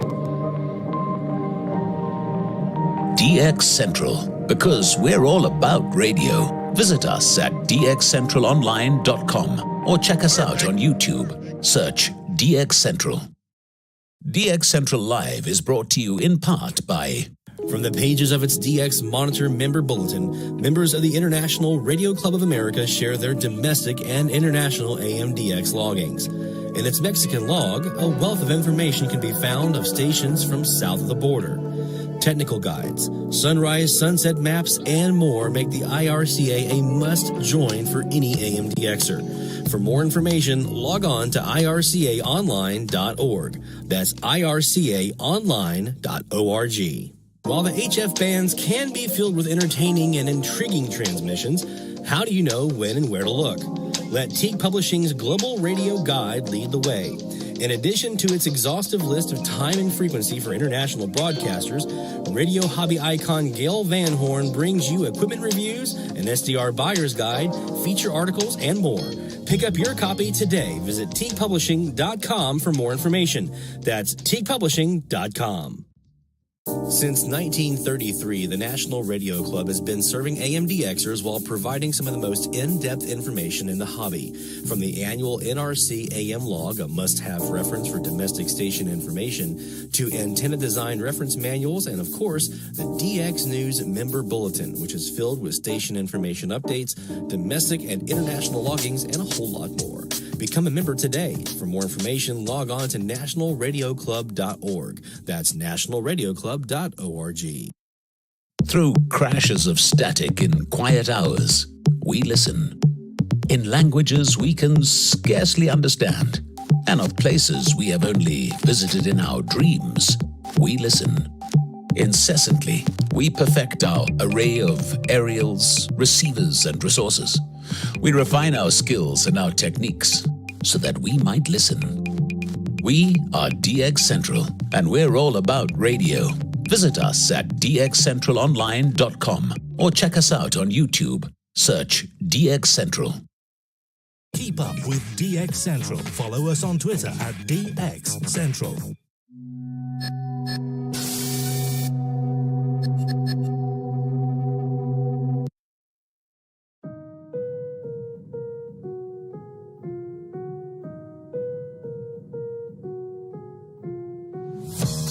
From the DX Central North Shore Studios, this is DXC Live. Now here's your host, Lloyd Van Horn. From the North Shore Studios here in Mandeville, Louisiana, it's DX Central Live every Friday night at 18:45 at 6:45 Central Time, 00:45 midnight, 12:45 I guess, just before 1 a.m. UTC time. Every Friday night, we continue our live DX efforts and some other stuff too. We try to also do some tips, some tricks, some reach outs, some educational type stuff. Speaking of that, actually, before we dive into our next DX session and starting the shout outs portion here in a few moments, I wanted to talk to about a question Stephanie had in the chat about hearing South American stations, Colombia is especially, but South America in general.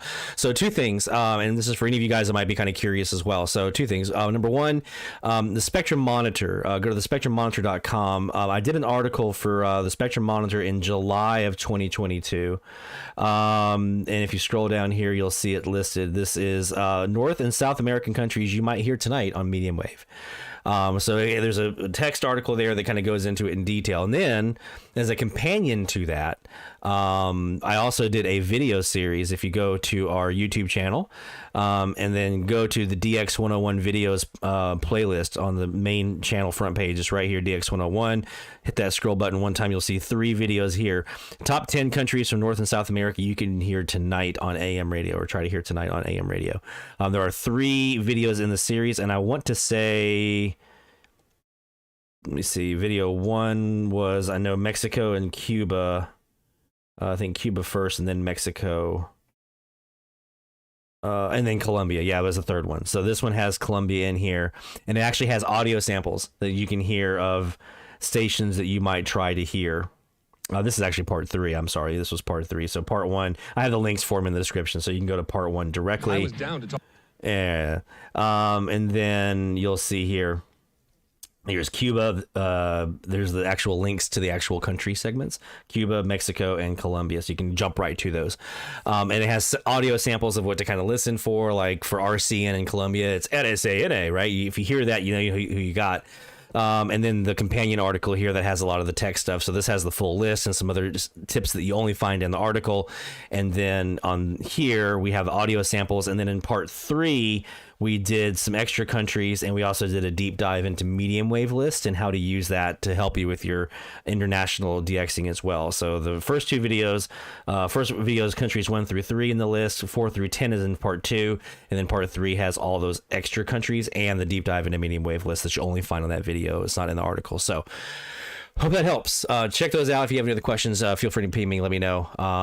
You guys know that Latin American DX is kind of my go-to that I'm just obsessed with. So, all right, the next thing we want to talk about here is the daytime challenge. So I did a little daytime DX. I say a little, I mean a little bit. I wanted to do a lot more. I just ran out of time. Even though I took time off from work, I just didn't have time with all the other stuff I was working on for the channel and everything else in the holidays.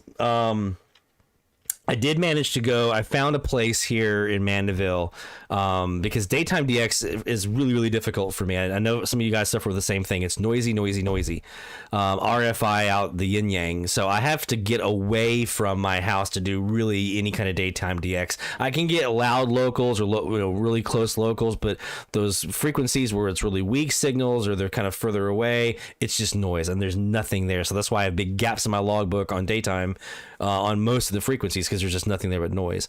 So in order to kind of remedy that, I want to get away from the noise. So I found a state park here near the house that's right off of Lake Pontchartrain, and I can go out there. I can run a portable W6 LVP loop, which I did. I did some recordings on my portable W6 LVP loop out there at the park, and I can also take like a portable CAS or DCAS or Superloop out with me, set that up, do some top of the hour recordings, like, start around like 9, 10, 11 o'clock, 12 o'clock, somewhere in there, tear it all back down, go home and do my analysis and see what I caught. So my hope is, I haven't done the second part with the really nice CASs or Superloops or anything. I just did the portable W6 LVP, and it netted me a couple new ones that I hadn't heard before, and one that I had that I thought was new. Dang it. So that's a tip. If you're wanting to do some daytime DX here, right now, this is the best time of the year to do it because your delayer absorption is much lower right now because of the daytime being less. There's less daylight hours, so your delayer absorption breaks down quicker, and there's not as much buildup during the course of the day. So you actually have a shot at hearing some further things this time of the year. So if you want to get away, maybe if you have some days off or a weekend or whatever, take your gear out. I also took a little portable antenna. And my new, thanks to the family here that brought it over, the pops and mom, the Turk Advantage loop that I have here. This actually works really, really well in my testing I did out at the park. With my little Sangean HDR16 portable, got away from the noise, did some DX. It was great. So if you have the same situation I do where your house is just noise city in the daytime with all your neighbors and your other stuff, get away from it, find you a park, find you an open field that you have permission to sit in or whatever. Especially if you're wanting to put up antennas, you definitely want to make sure you have the permission to do that, whether it's a park or not. And get out and do some DX portable. It's great. Or even you can even just park in a big empty parking lot away from any kind of buildings. If you have anything access to anything like that, turn off your car, turn the radio on, and DX. I've done that too. So. But for the DX Central inaugural medium wave daytime challenge, I haven't had a chance yet to deep dive into the numbers just yet, but you can see we had 441 responses of logs coming in. So that's pretty awesome. And you'll see here, if we look at the charts that come with the form, you'll see here Tom Laskowski. Tom absolutely crushing it here with over 100, actually 126 if we count this one over here. That's also Tom. But 126 daytime logs for Tom, 102 for Bruce up in the Pacific Northwest, and Alan, 94 Alan Sykes logs daytime. So kudos to you guys. We had some good ones from Mark over here with 41. Troy brought in 30. I had 12. I got 12 the last couple weeks here in the daytime. I want to do more, but most of that was stuff I already had, local stuff, and I just didn't have a chance to really do any more than that. So kudos, Tom, getting the top dog. I wanted to do some more analysis on things like the furthest catch and stuff like that. One of the things I forgot was to add a mileage field in there. Dingbat. So we'll do that for the next one. We might do this again before the season is up here. We might do another daytime challenge. But we're always going to do one during the holidays at the end of the year, every year. But I may do another one before we wrap up the season as well to give everyone another chance to do some more daytime DX because I think that's fun. So I'll be doing some deeper dive into the numbers that I do have and putting that announcement out probably next week or so. So keep an eye out for that. All right, so I think I've talked enough today. Still have a tweet of the week to get to and a bunch of shout outs. So what we're going to do now is let's go ahead and do some live DX. We're actually going to switch it over now from the Perseus. Let's take a look at our AirSpy, because the AirSpy is actually on the northeast cast, so we're looking back towards like the east coast. So let's take a look at that and see what we have on our frequencies of the week. And while I'm doing that, we'll start on 950 and work our way up as we have been. While I'm doing that, go ahead and throw your shout outs in the chat starting now. New states, new countries, new logs. You can give me specifics, you can give me numbers, whatever you want to give me. Just throw those over in the chat now. We'll get you some shout outs. We'll saw some logs here together. So let's fire up the Air Spy and go.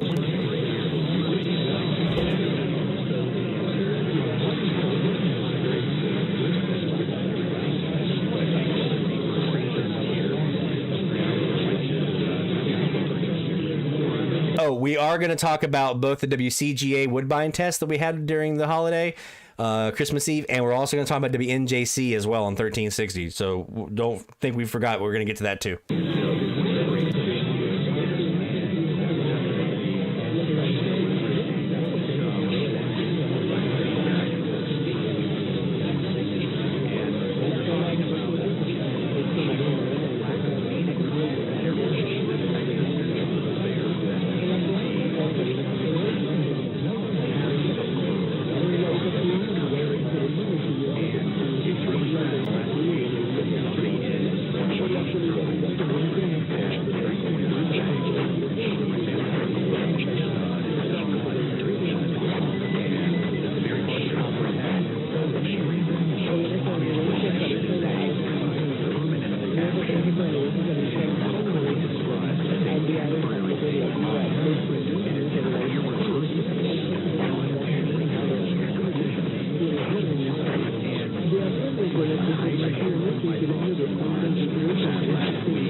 All right, so far I've got Stephanie, I've got Rick, I've got Keegan, assuming that you're mentioning the DX test was a new one, and Carl, same thing if you were mentioning the DX test was a new one. So I got Stephanie, Rick, and the DX tests from CGA, and Keegan and Carl. Anybody else? Shout outs, bring them over.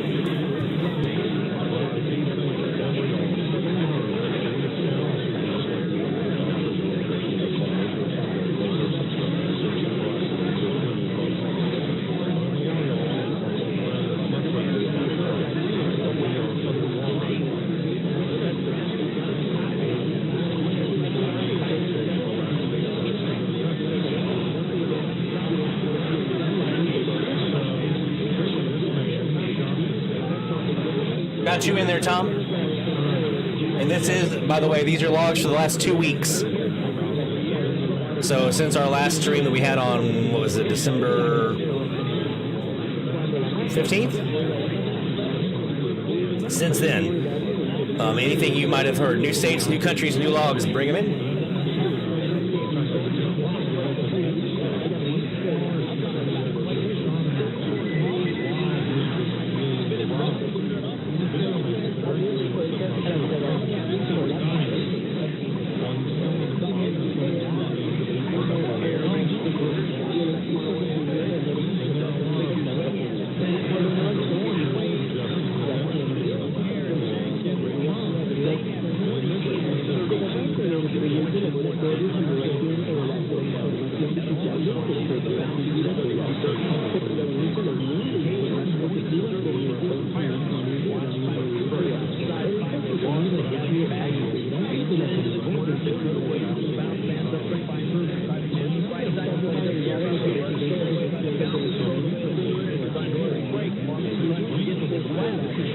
I also, Barry, I've got your new country. I know about that, but I didn't know how many new logs you got this week, if you want to send that over in the chat. And Sean, I got your new state, if you want to also share any other stuff you heard and new how many logs you heard this week. And Tom, congratulations, my friend. Well-deserved rest heading your way, my friend. Congratulations on retirement.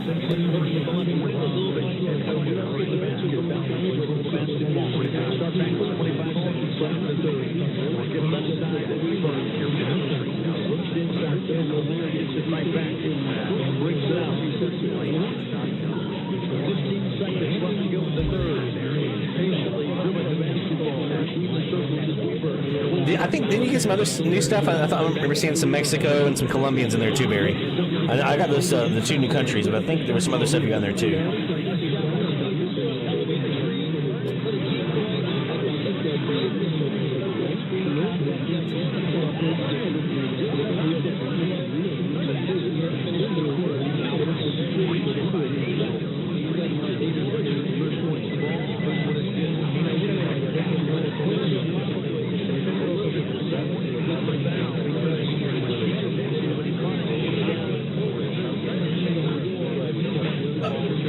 Okay. Were those new logs though?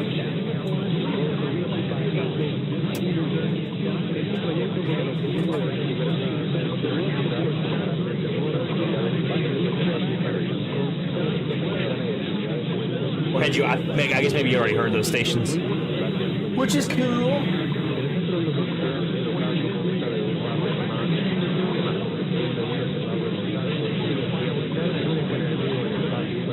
All right, so that gives me Sean, Barry, Tom, Carl, Keegan, Rick, and Stephanie. Send your new stuff over here in a few minutes. We'll do our shout out.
So there's a basketball game and there's a TOG and there is a Relo in there on 950. We'll see if we can flesh those out a bit here as we continue on our live DX. But first, let's do some shout outs. We'll do our first round here. We'll come back around. So if you have a new log, new state, new country that you want to share and we missed you here on this first round, have no fear. We'll circle back around and get to you in round 2 a little bit later on in the show. So let's start with our friend Rick. Let me cue up my... That's right. Our friend Rick got himself a new one this week during the WCGA DX test, actually. KJJD 1170 in Colorado, thanks to a tip from our friend Justin. So DXer helping DXer get a new one in the logbook. Isn't that great?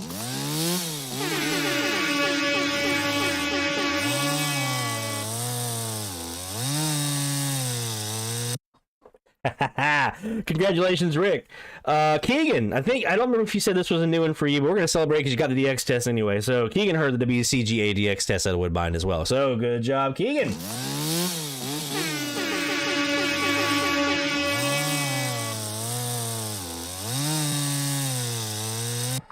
All right. We also heard it here, loud. You can see that on the live stream that we did. Super loud here most of the night. Heard the voice IDs and everything. Super loud. Great signal. Actually, I heard them louder during the DX tests than I used to hear them daytime when I was in Charleston, because they were a daytime station for me, but they were louder here. It was awesome. Tom got himself a new one this week, a Graveyarder WHOP. So congratulations, Tom. But more importantly, Tom announced on the chat he has now retired. He's a full-time DXer. Living the dream, my friend. Congratulations on the log.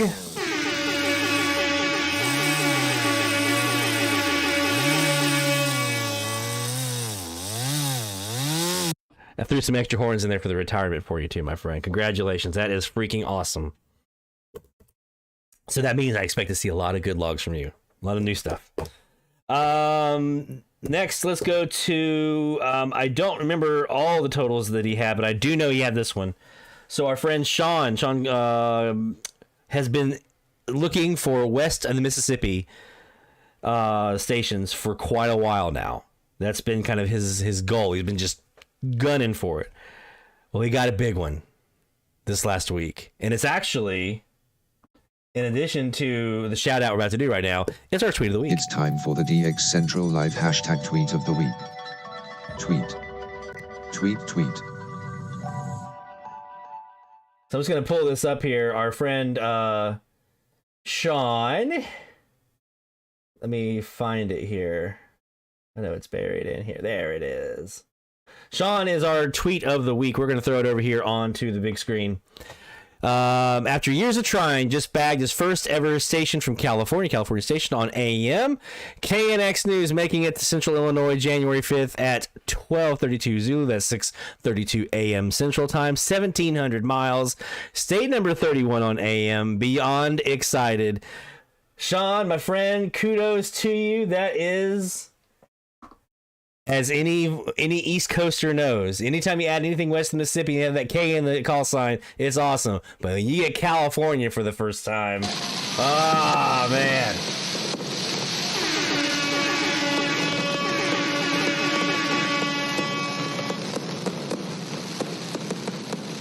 Sean with the new one from California, adding KNX Los Angeles in there. And I mean, even here in New Orleans, when I heard KNX for the first time, KFI for the first time here, it was just like a little giddy on that one. So that is our DXC tweet of the week as well. It's time for the DX Central Live hashtag tweet of the week. Tweet. All right. So if you have a tweet that you see that's you think is helpful or beneficial to the AM or FM DX community, be sure to tag us and use the hashtag DXC tweet of the week. Anything between now and next week, and we'll be sure to bring it up here on the show. Back to our shout outs. We have some more here. Let's get to Carl. We'll come back to Carl. Carl's actually, no, let's go ahead. Carl, 23 new ones. 23 new stations this week, including a new country, Colombia, 570 Radio Nacional de Colombia. Congratulations, my friend, on the new ones.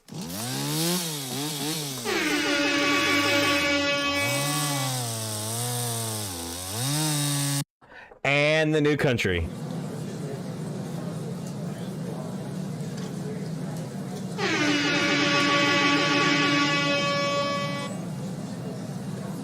Yeah.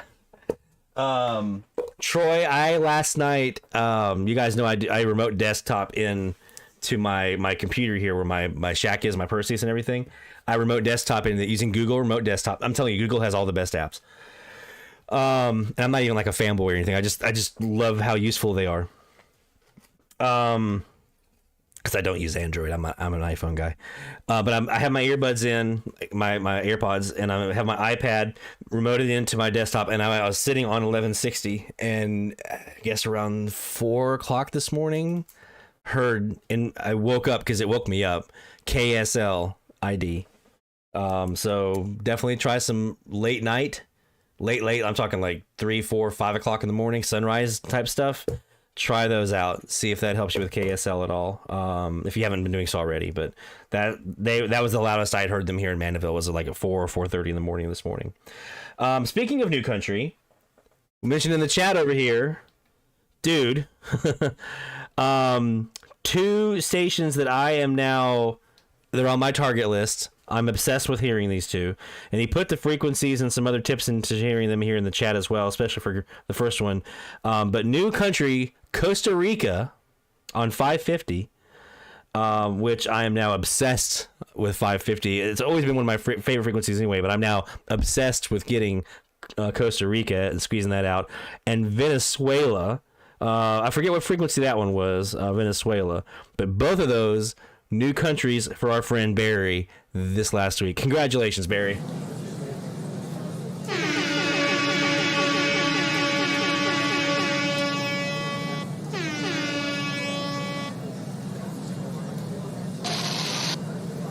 All right, congratulations, my friend. Costa Rica. That's not one that's commonly heard these days. They used to be, much easier back in the 70s and 80s, or even the early 90s when I first started DXing.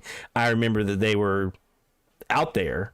They weren't super easy even then, but they were still out there. But now it's like, holy crap. So great job hearing Costa Rica and Venezuela for new countries for you on those. We got Sean, KNX, we got that one. We got Keegan with the DX test, Rick, and I was holding on to this one because I just love it. So during our live stream, using the live stream that we had, the great signal that we had from the WCGA DX test, our friend Stephanie heard WCGA. I don't remember, was that your first Georgia? I think it was, wasn't it? Your first Georgia station? Because if so, we're launching some fireworks here for you. 2,018 miles for Stephanie, hearing the DX test from WCGA, was able to line that up with the stream that we had to confirm, that's what she was hearing. And then also Vancouver this week as well. A new one from Vancouver was heard as well.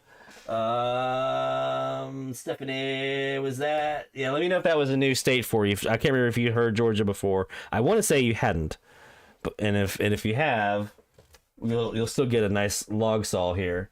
But if not, we're gonna also do some fireworks for you. So at the very least,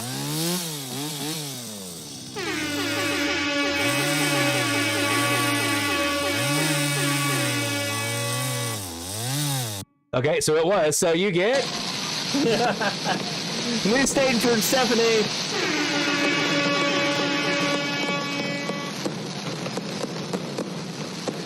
Georgia. I mean, hearing Georgia from Southern California, I would, even with WSB as an opportunity, I would, I remember hearing Portland when I was in California last time. So hauling in Georgia is like for us hauling in anything out on your side of the country, right? So kudos, my friend. Good job on and to all of you with your new logs, new states, new countries. You guys were hitting the bands hard during the holidays, and I love to see it. And Santa brought you some great DX. I'll get to mine here in the next shout out round. We'll get to that here in a bit because I did have some good stuff that we got. But if we did not get to your shout out, fear not. We'll be doing another round here in a bit. But later on, I'll call for some more shout outs. So hold on to those and we'll get to those here in just a bit. So again, kudos and congratulations to all of you for new logs, new states, new countries. I want 2023 to be much, much more of that for all of you as well. So we'll do it together. Let's take a quick break. When we come back, we have more live DX heading your way on DX Central Live. DX Central Live is brought to you in part by... From the pages of its DX Monitor member bulletin, members of the International Radio Club of America share their domestic and international AM/DX loggings. In its Mexican log, a wealth of information can be found of stations from south of the border. Technical guides, sunrise, sunset maps, and more make the IRCA a must-join for any AM/DXer. For more information, log on to ircaonline.org. That's ircaonline.org. While the HF bands can be filled with entertaining and intriguing transmissions, how do you know when and where to look? Let Teague Publishing's Global Radio Guide lead the way. In addition to its exhaustive list of time and frequency for international broadcasters, radio hobby icon Gail Van Horn brings you equipment reviews, an SDR buyer's guide, feature articles, and more. Pick up your copy today. Visit teaguepublishing.com for more information. That's teaguepublishing.com. Since 1933, the National Radio Club has been serving AMDXers while providing some of the most in-depth information in the hobby. From the annual NRC AM log, a must-have reference for domestic station information, to antenna design reference manuals, and of course, the DX News Member Bulletin, which is filled with station information updates, domestic and international loggings, and a whole lot more. Become a member today. For more information, log on to nationalradioclub.org. That's nationalradioclub.org. Through crashes of static in quiet hours, we listen. In languages we can scarcely understand, and of places we have only visited in our dreams, we listen. Incessantly, we perfect our array of aerials, receivers, and resources. We refine our skills and our techniques so that we might listen. We are DX Central, and we're all about radio. Visit us at dxcentralonline.com or check us out on YouTube. Search DX Central. Keep up with DX Central. Follow us on Twitter at DX Central.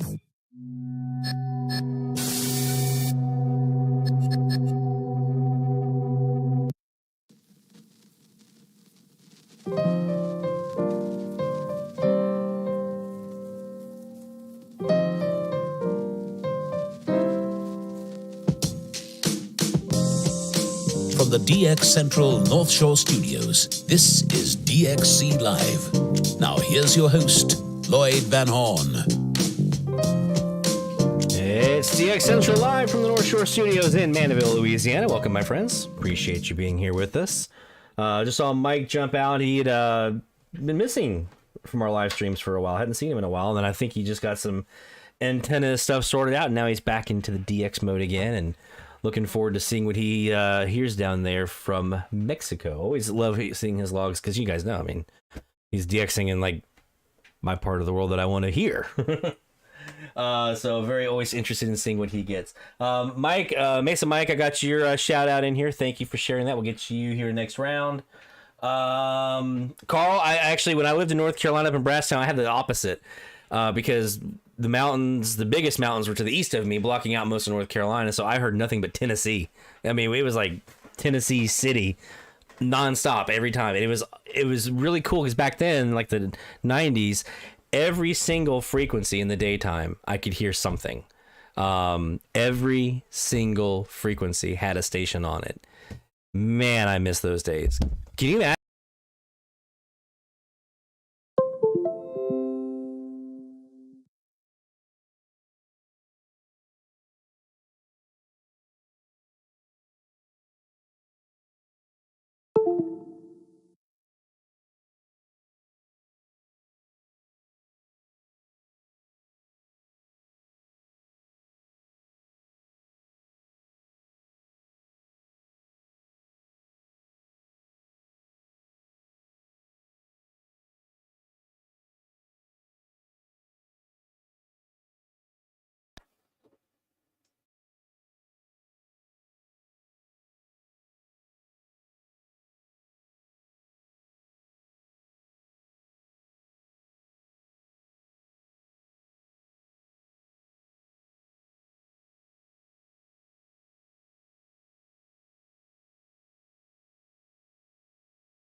Okay.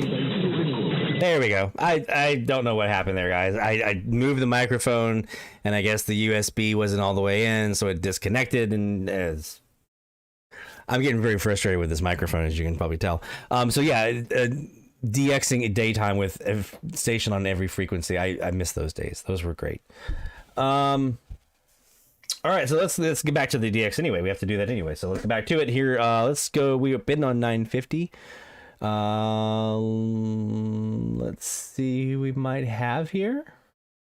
Macy's one-day sale. Because we haven't really seen a lot here on 950 other than Rouleau. Let's take a look and see who we might have.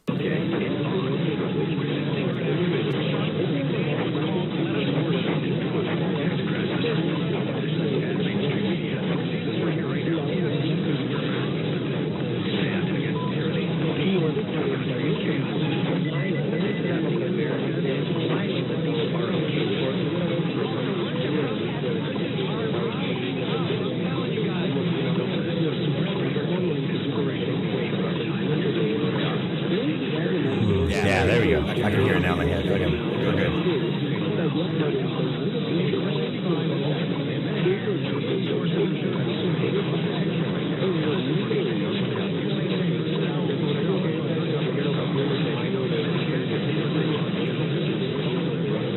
My two favorite daytime catches. I talked about before. High noon, snow on the ground, 1200 at noon, 1200 WAI from Brasstown, North Carolina. That was number one. That one just blew my mind. And number two was in Charleston, hearing CHHA Toronto on 1610 at like 2 o'clock, 1 o'clock in the afternoon. I mean, that one makes a little more sense because there's nothing else on the frequency. And it's a little higher on the band. It's on the upper end of the band. Well, actually, those don't even travel as far, I guess. It'd be better to lower end, but still, 1200 OAI at high noon was pretty great. Love that. Here in Mandeville, actually last week I heard Radio Encyclopedia, sorry, on 5:30 out of Cuba at like 12 o'clock, 1 o'clock in the afternoon. That was pretty cool to hear Cuba. It's nothing but water between me and them, but still, hearing Cuba in the middle of the daytime. I can hear Progresso daytime. I can hear Rouleau and one of the actually the 1180 Rebeldes. I can hear them daytime as well. And I think 670 was the other one I could hear during the daytime here. So pretty cool stuff.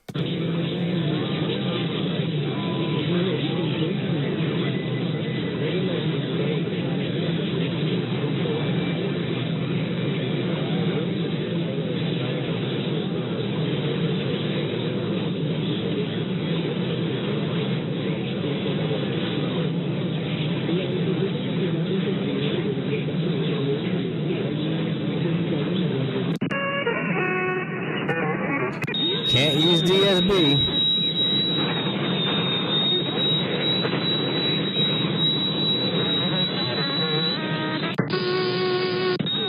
Wow. Yeah, that's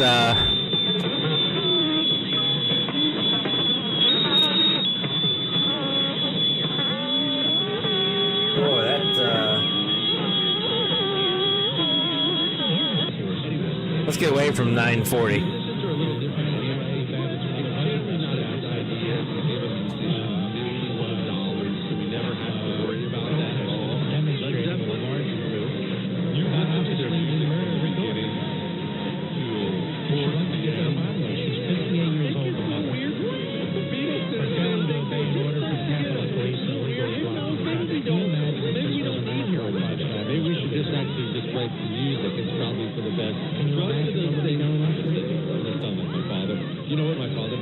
Yeah, Dave, that is, usually it's multipath. You're getting some, there are a number of things that can cause that. It can be multipath. Maybe you're getting ground wave and skywave, or you're getting multiple skywave signals coming in. Because as those signals from the transmitter bounce off the ionosphere, going through what used to be the D layer up the F layer of the atmosphere and then bouncing back down again, You can get sometimes multiple angles of that because it's not just one signal going out. There's, multiple signals from that transmitter that are going out. So you might get multiple bounces off of that. So you're getting it from one angle and from another angle, and maybe polarity. It can be, it happens a lot during sunset, sunrise, specifically because of the angles that you're getting, the phase that you can be getting out of phase, signals coming from each other. There's a lot of different things that can cause that. If you do have a receiver that has synchronous detection, that can get rid of that. Or you may see it labeled as like SAM, on some SDR receivers, or even some portables. You may see it as SAM, synchronous AM. That can get rid of it. A lot of times, the sidebands can also help with that fluttering as well to kind of stabilize it. But in general, synchronous detection, synchronous AM, DSB can work sometimes too. If you have like DSB in your SDR receiver, those kinds of things can help with that fluttering just a little bit, and kind of stabilize it a little bit. There was a magic why? Oh, kids love magic. I love magic. You love magic. By the way, Capitol Hill. Single dude? Despite the fact. You can laugh at me all you want. Been there earlier. Learn magic. Doesn't have to be, but yeah, Chris said one or two don't go overboard. No, he's right. No. You don't want to be a magician? Be the guy who knows the magic, Chris. Absolutely. Let's go see a magic. Let's go see a magic show. We get into the lobby of the back show. My oldest son, James. All right, ladies and gentlemen. Feel good. Every Friday, Ray Charles in America in honor of you. Trust me when I tell you, you're a great patriot. You're very delightful. This is the biggest national town hall meeting at this time. May God bless each and every one of you. Here we go. Here on where he promptly evacuates everything that he had eaten for dinner. Okay, so I just he's sick. I'm still with me. He's sick. We got to go back. One parent has to go back to the room with him. That's kid number 2. Next day, he's starting to come out of it. We have a plan to go zip lining in Mexico. I told you we love an adventure in the Kelly family. One day I'm just not going to be here anymore and just know we did something stupid that got ourselves killed. Oh, we go zip Lloyd. When I say zip lining, I'm over here trying. The first tower you go on. I'm trying to adjust the vactrol and the phasing on my with my phaser to try to see if I can tweak the signal here a little bit. And I'm like, why isn't it working? Because I'm not on the Perseus. I'm on my Northeast cast. Don't mind me sometimes, guys. Shuttle van, a free shuttle for everyone at the resort is going. Says, I don't feel good. He doesn't make it out of the car. The van doesn't get pulled over in time. Boom, puke, in the van. This is how the 3 days it came to have gone. Finally, that little trooper actually went zip lining as he was puking on my phone. The next day finally comes, and it's been the vacation. And we decided we were doing something nice first. It cost a little extra, but we were going to... The Ray Charles is Lamarck Levine. It's probably KZIM. I don't think I've had a cocktail by this point in time. It's just everyone's sick, but they had this cool little play area for the kids at the resort where you can check them in, and there's all these chaperones and babysitters. And we take the kids and we check them into this kids. As you're leaving the kids... Yeah, Dave, check out the AM propagation section of our website, dxcentralonline.com. Just go to DX101, go to AM, DX, and then there's a propagation page. We actually talk a bit about that, and one of the interesting things is that, especially any time of the year, but especially this time of the year, when that D layer that builds up during the daytime from the sun, when it starts to erode as the sun goes down and you start to get the erosion of the D layer, it doesn't do so evenly. It doesn't just go, it kind of gets a little pocket over here, a little pocket over here. Maybe it's a little thicker over here, so it sticks around over here a little bit longer. So you get these weird bounces of the signals at sunset and sunrise in the morning too, because it doesn't build up evenly either. It builds up a little pocket over here, builds up a little pocket over here, maybe a little layer over here, things like that. So during those gray line times, you can get different thicknesses of the D layer, and so it causes these different bounces and different angles that the signal is coming to, different phases of the signal coming into, which makes phasing, if you have a phaser, you're trying to phasing out a signal or null out a signal at sunrise or sunset, it can be difficult because you can get rid of it, and then you have it coming in from a different angle, and now it's back again.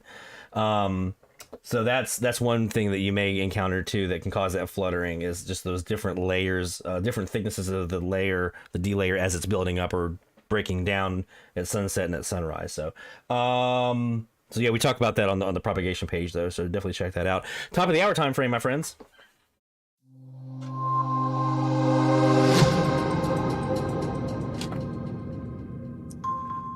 Let us go back to the Perseus. Real persevere. We don't even have to go through normal security, which is actually cool, by the way, because she was such a bad physical shape. She had to get wheeled to the airport in a wheelchair and onto the airplane. This is not even the end of the story. I'll finish the story in just a second. I have to just quickly. Your doctors, the medical institutions in this country. I don't have to explain to you that they are quickly going the way of Mexico. I have resolved, in fact, my whole family has. My wife has. Anytime you get less delay, we are going to visit the doctor less. Which also means in the summertime when it does I know life happens. That's making sure your health. She's working out, eating a little bit. But this time of the year, you can be getting both ground wave, especially this time of the year. You're going to have it any time of the year, but especially this time of the year, both ground and sky wave. And that's why you can maybe get, you know, some of those that are kind of intermediate distance from you can get both their ground wave and their sky wave signals, so you can get some cross polarization and phasing with that. The cause of the flutter, it can make it really challenging to phase out. Yeah, the female vitality is 35% off of the season. And then the male vitality is actually female. Hit, chop, product, save yourself life. Don't want to go to the doctor. In the heart of every warrior, you'll find a Shop.com, promo code JET. You got 35%. Shop.com, promo code JET. A promise. Finish this game. A battle won. That's why here at DX Central we celebrate the science and the art.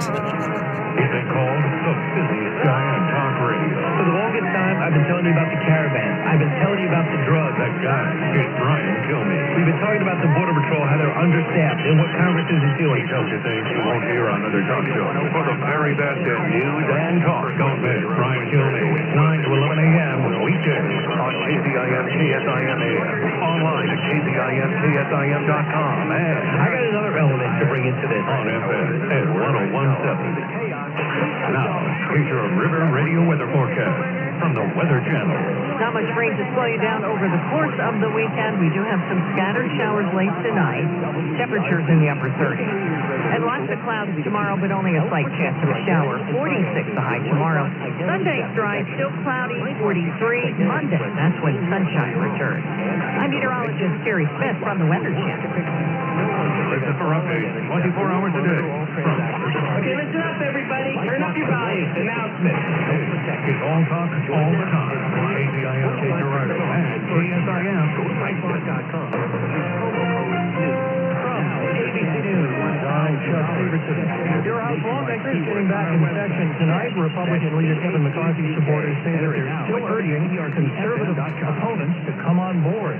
ABC's congressional correspondent Rachel Scott. McCarthy is back in session tonight. Republican leader Kevin McCarthy's supporters say that they're still urging conservative opponents to 15 of the 20 conservative holdouts threw their support behind GOP leader Kevin McCarthy during the 12 and 13 rounds of balloting. McCarthy needs 218 votes to become Speaker if all congressmen are present.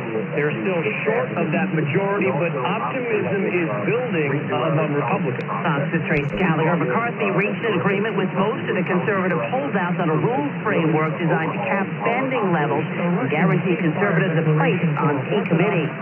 At the White House today, President Biden honored those who defended the Capitol when a group of rioters attempted to stop the certification of the 2020 election, awarding them with the Presidential Citizens Medal. Remember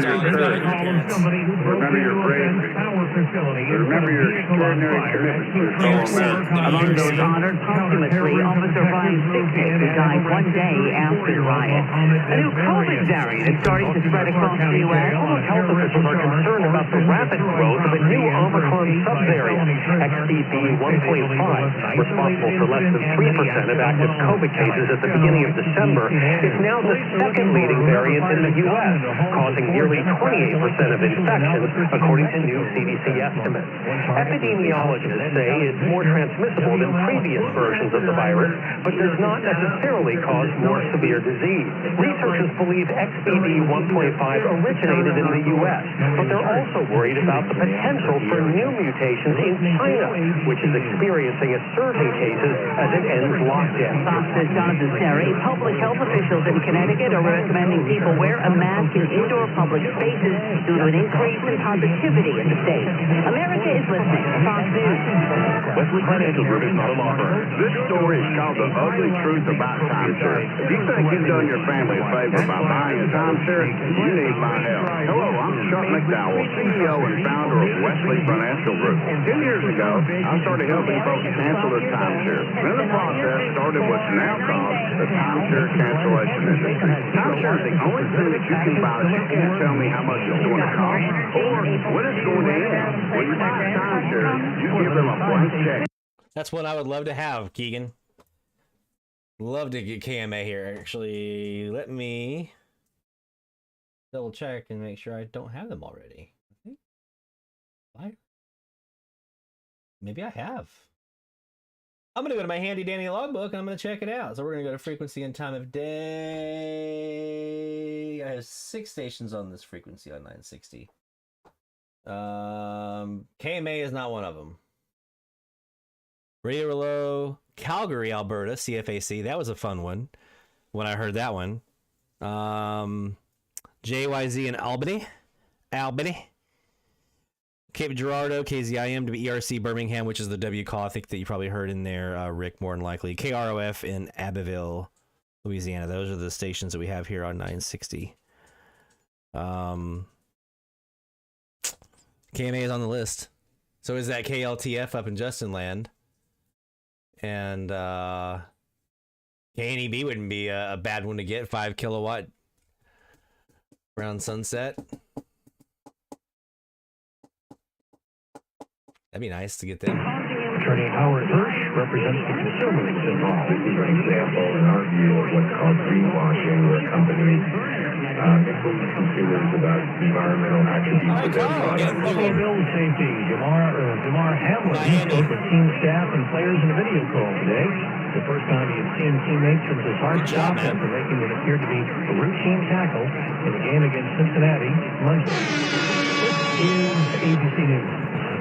Oil investments involve a high degree of risk potential resulting there. Oil and natural gas keep going up as the Russia conflict escalates. Get in on the next major oil boom now and help the U.S. with your patriotic investment that can potentially pay you monthly income for up to 20 or more years. See, it sounds like there are 2 stations running. And have at least 25,000 liquids now. You can take advantage of Encore Energy's project and a huge tax savings for this year. Call 800-278-7455. That's 800-278-7455. Chuck Severson, ABC News.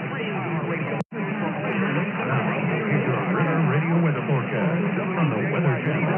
Not much rain to slow you down over the course of the weekend. We do have some scattered showers late tonight.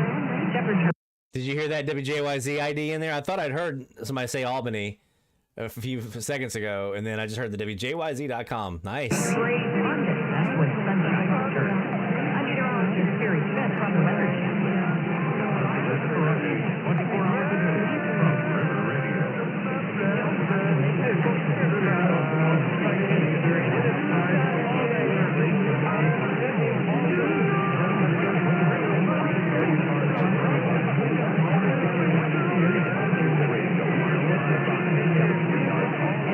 There was the BERC again, the 105.5.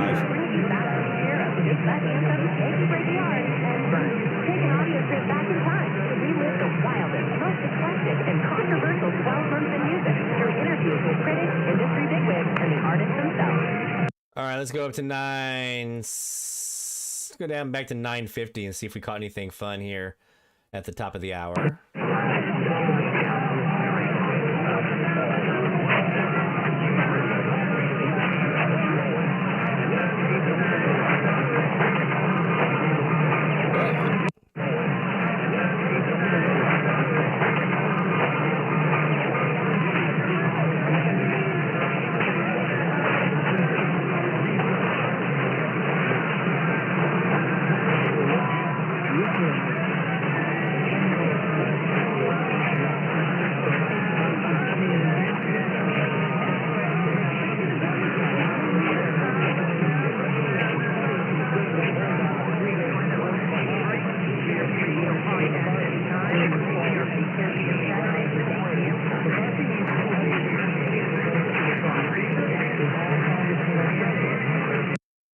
there's something in there IDing.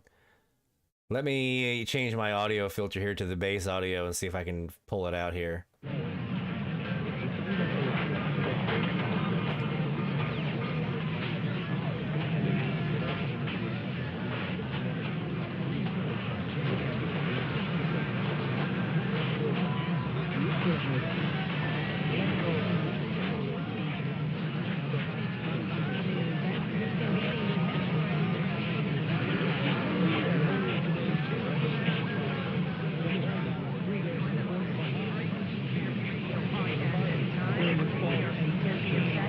It's KPRC. Maybe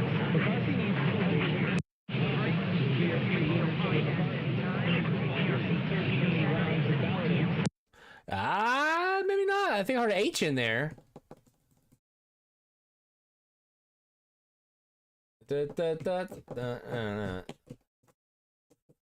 be Hattiesburg, maybe?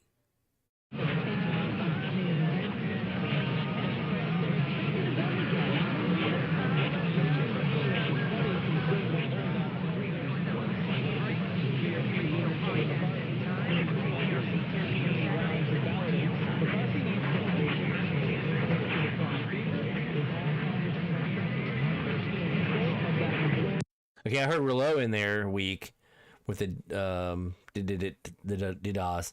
I think I'm still thinking that's KPRC Houston though.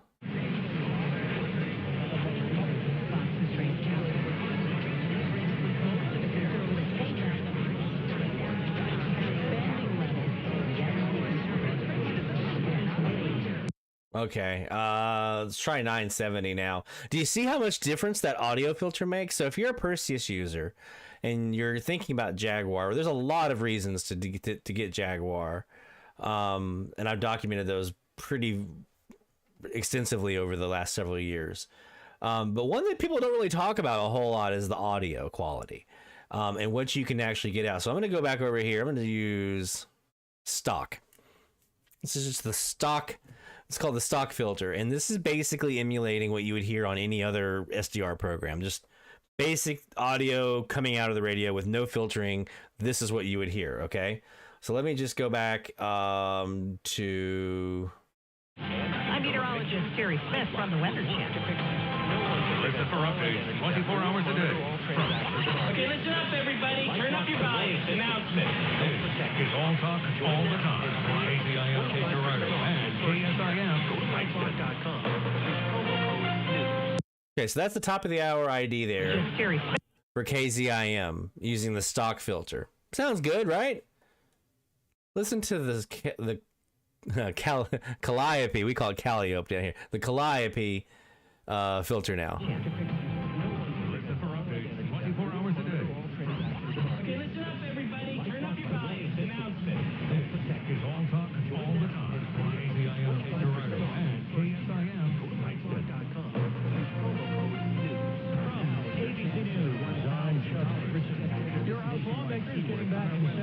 What I find is there's a little bit more bass in there, which I can also adjust that by adjusting my bandwidth and some of my offset filtering and things like that. I feel like it's not as harsh. It's clean. I feel like it's cleaner. It's more robust. It's not as harsh. And what I feel like that allows me to do as a DXer is hear, like in this situation where there are more than one signal that we're trying to decipher through, I can split those up easier. I feel like maybe it's all up here. I don't know, but I feel like I can, in my mind, segregate those signals easier so that I can say, okay, that I know that's KZIM. Let me just block that out of my thought process and focus on the other station that's in there and try to pull the ID out. Sometimes it works great, sometimes it doesn't, but I feel like that's easier in Jaguar than it is in most other programs using the audio filtering that's available. So just another one of those things when we talk about Perseus users, because obviously Jaguar has to have a Perseus. It's not able to be used with any other SDR software. But for those who are using a Perseus, and you're kind of thinking about, maybe I want to try Jaguar out. I understand the interface is not what people typically like or are used to or whatever. I find it much easier. It's it's once you kind of understand what you're looking at, it's a lot easier to me to be able to navigate for AMDX. But one thing that people don't talk a lot about is the audio quality and the difference that it can make in pulling out DX. And there was a great example of it. And that's just using the basic filters that are there without doing any other adjustments or anything like that, which you can do very easily to really narrow down audio filtering, the bandwidth, all those kinds of things. You can really get in there and play with it a bit to tweak that audio to get exactly what you need. I did that with Nicaragua this last week, 540 Radio Corporation, which is on that really low offset, right? Way off of 540. So I was able to really tighten in on that one signal, get rid of everything else off of 540, which is usually Mexico for me. And I was able to pull out the national anthem of Nicaragua and be able to add that to my log, which you can do that with other SDR programs too. But I just feel like in Jaguar, it's different. 970. We were going there real quick.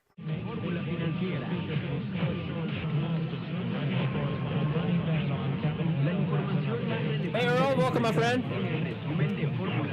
Do you have any new logs, new states, new countries this last 2 weeks since our last live stream? Send them over in the chat, my friend. We're still doing one more round of shout outs. I got Mike in there, Mesa Mike in. If you have anything, I'm going to do what I heard this last 2 weeks. But if you or anyone else has any new logs, new states, new countries, send them over.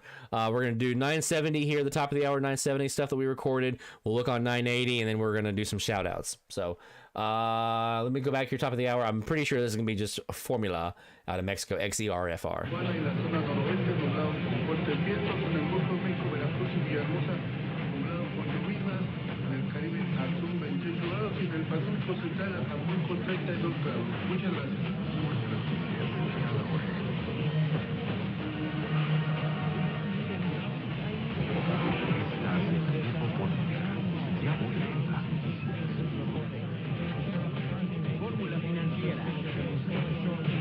This is a good example of one of those stations that's not in English, and so native English speakers who are not fluent in Spanish a lot of times are turned off by the prospect of DXing Spanish stations because of the language barrier, and it became difficult to understand what they're saying or decipher. You know, I was very hesitant for many years. I thought if I heard a Spanish station, oh, it's Cuba, and I just ignored it all. Who knows what I was throwing away? But there's a great example of one. If you hear this station ID, the formula, guess who that is? That's Mexico, XERFR, and it sticks out pretty easily. So even if you're not a native Spanish speaker or familiar with Spanish even, I think most DXers would understand when you hear formula and you know there's a station radio formula on 970 out of Mexico, you can put two and two together, right?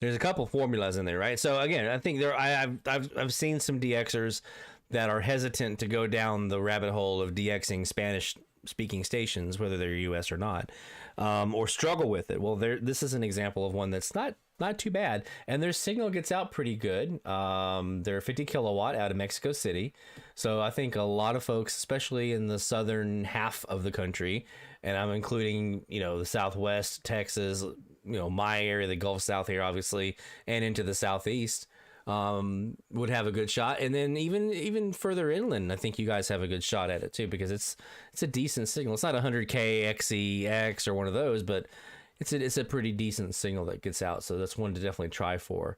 I think I might have neglected one. I just realized. Nope, it was Mesa Mike. I'm getting to your shout out here in a second. I just thought I'd messed up and forgot to mention that one. That you heard Radio Mega and some of those others. We'll get to that here in a second. Let's try 980 now to wrap up this top of the hour.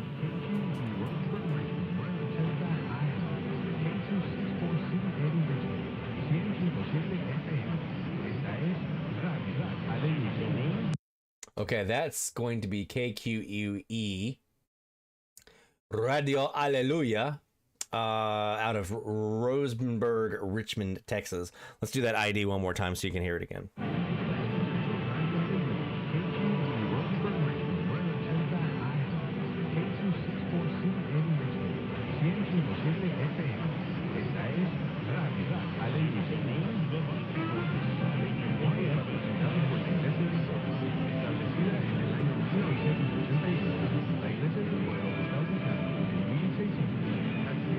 So there you go. We had KMBZ earlier out of Kansas City. Now we're getting KQUE. So again, this is another example of one of those 1 hour we hear one station dominating.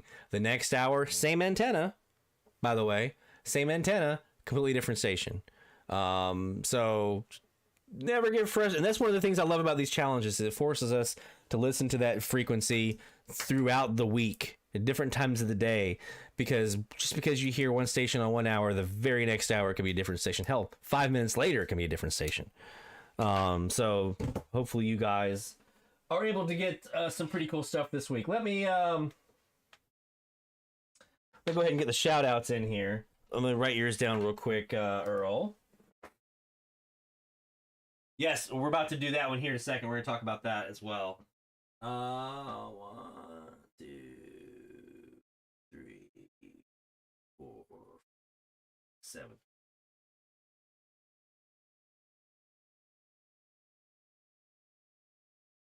Like 7 new ones. Okay. So before we get to the shout outs, let's talk about that. So to be NJC1360. And I'm gonna put a blog post up on tonight with the details that Les put out. I think it was today or maybe yesterday. Les put out the details on this. So WNJC 1360 in New Jersey. They are in Washington Township, New Jersey. 5 kilowatt daytime signal. And I think they are either super weak, it's like 800 watts or something, super weak at night. They're going off the air here very soon, within 30 days, maybe sooner. And so basically every night, starting at midnight Eastern time, so 11 o'clock Central, 10 o'clock Mountain, 9 o'clock Pacific time, they are running DX test material for 3 hours. So it's the typical Morse code, tone sweeps, 1 kilohertz tones, all the usual stuff that we normally hear. We have a video up on the YouTube channel here if you want to hear samples of what DX tests are inclusive of. Go to the DX 101 playlist on the front page of the channel. Scroll over till you'll see the DX test. You can actually click on the DX 101 link for the playlist, and it has all those on there. The DX test ones are on there. There's a full DX test video where we talk about the history of them and stuff, and then there's actually a condensed one that just plays the audio sample. So take that out. Take a look at that. But they're going off the air. So as Earl said, it's a lights out DX test. So once the lights are out, they're gone. They're gone for good. A couple of years ago, I think it was 2020, when we first started up here at DX Central, they did a series of DX tests for like a month. I want to say it was, where they were just doing a DX test every night. It was really awesome. But this is your last chance, and it can be for someone like me who's trying to hear New Jersey for the first time from Louisiana. It can probably be my best shot. So I've tried them a couple times, haven't heard them, but we're going to try them again the next several nights, and we're going to keep trying until we get them in the logbook, hopefully. So to be NJC 1360, midnight Eastern time for 3 hours. They are running, so from midnight to 0300 Eastern time, they are running DX test material. Code, tone sweeps, tones, the works. So give them a listen. If you don't have them in the log, or if you need New Jersey, this is a shot. Definitely give them a listen. We'll post up the details on the QSL details and everything up on the blog post on the website here in a bit. Again, that website is dxcentralonline.com. So make sure you have that website bookmarked, and we'll put the blog post up here in a bit, talking a bit about the WNJC DX test. Also, we have the blog post up there about the WCGA Woodbine DX test. So if you heard that DX test and want to get a QSL, we have all the details you need to do that on the blog post. Also, here on the YouTube channel, we have a live stream from that WCGA DX test. So if you need to compare what you heard to our live stream that we did, you've got some time, a little bit of time left to get your recordings in for the QSLs on that one. So definitely check that out as well. So we just had the WCGA DX test Christmas Eve. We have the ongoing WNJC. We don't know exactly when they're going to cut off and turn off and be lights out. So try it sooner rather than later and keep trying until you hear them. And then once they're off and they're gone, I'm sure we'll have the announcement that'll come out that they're done. And that'll be it. Unfortunately for WNJC, they've been a great partner with the CPC for us, getting DXers a chance to hear New Jersey via DX test. Real quick, let's wrap up here for tonight. We're going to do a couple shout outs and then we're going to turn the lights out for tonight. Let's start with our friend Earl. Earl just jumping in here this evening. 7 new ones for Earl this week. I hope I got my count right on that one. I counted 7 in there. He put it in the chat, so go check out the chat. He got quite a few new ones in there. So 7 new ones for Earl. Congratulations, my friend.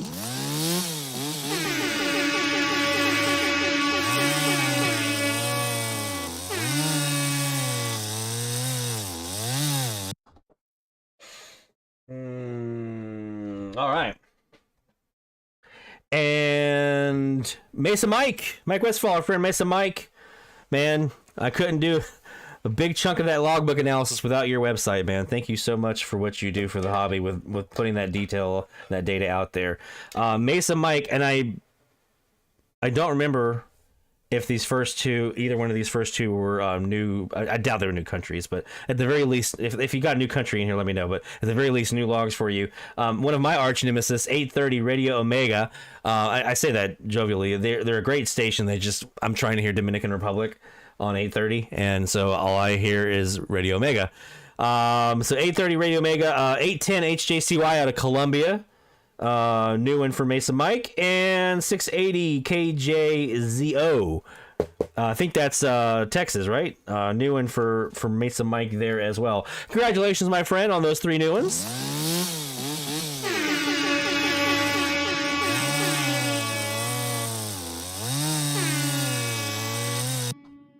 All right. And so that's all the shout outs. That's all in the chat. If we missed you this week, bring them next week. We'll get you in there. Never too late to get a good shout out. Especially if you got a new country, new state, we want to make sure you get that applause and that recognition for that. But even new logs are also celebrated, as you can see here at DX Central. From us here on the DX Central side, I'm gonna pull the logbook back up on the screen again, so you guys can see. And we're gonna talk about what we heard this week. So in the last 2 weeks, rather. So since our last stream was 12:15, we've heard 14 new stations here. You can see some of them here, starting with WKNG in Tallapoosa, Georgia. Finally heard KYW Philly here in Louisiana. I'd heard them all the time. They were a dominant station in Charleston, but they had been missing from the logbook. I realized until this last week on the 18th, finally got them in there. WHNR Cypress Gardens on 1360, 1000 WYBT Bluntstown, WGJK in Rome, Georgia on 1360. I spent some time on 1360 and 1440 this week, so I got some stuff there. WSAI Cincinnati, Ohio on 1360. I think 1260 was WSDZ Belleville. I have an air check to upload for that one. 1070 WKII Solana, Florida. Got an air check to upload for that one. 1230 New Graveyard here for me. Not exotic. Pensacola, WDWR just over here off the east of me over here in the peninsula of Florida, or the panhandle rather of Florida, but got him in the log. And WFS FCN Nashville 1200. Been looking for some more stuff on that frequency because that's been a barren one for us. The big one was YNOW rather, Managua, Nicaragua, on their very low weird offset that they have there. Tip for this one, if you're trying to add them to the logbook, I had never heard any audio from them here in Mandeville. Barry Bankston, our friend here, and Medium Wave Frequency Challenge Dominator, heard them around 4 o'clock Central Time. So start listening around 3:57, I want to say, 3:56 Central Time. And you should hear them gear up. I think it was right about 10 seconds before 58 after the hour. So 3:57:50, they start ramping up their national anthem. I do have a link here. If you scroll over, you'll see our link here for our air check, which you can pull up directly from the logbook here on our website. And this will take you right to the air check where you can actually hear that national anthem and what it sounded like to us. So if you're needing Nicaragua, or if you're looking for this particular station, you don't have them in the logbook, again, set your SDR recording, or if you can do a live DX around, here it was at, this is 3:57 a.m. Central Time, and you're going to hear it here in a second as they gear up the national anthem here.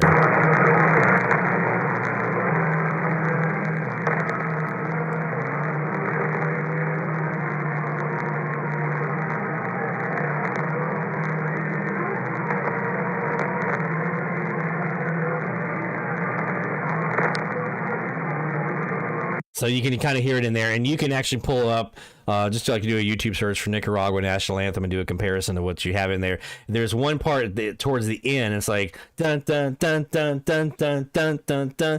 That stuck out like a sore thumb. That's what cinched it for me.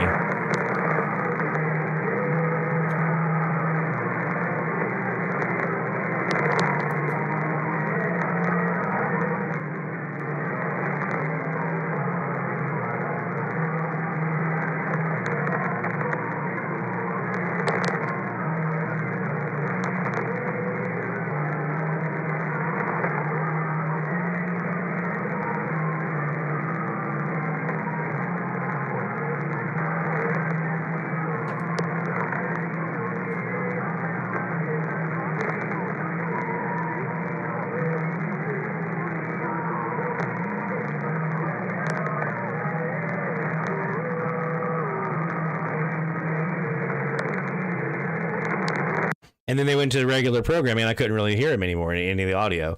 It was kind of indecipherable. So that sticks out like a sore thumb. So if you're looking for Nicaragua or Radio Corporation on there on 540, there you go. There's a good tip. Thank you, Barry Bankston, for sniffing that one out. That was a huge help, and that's what finally got him in the logbook for me.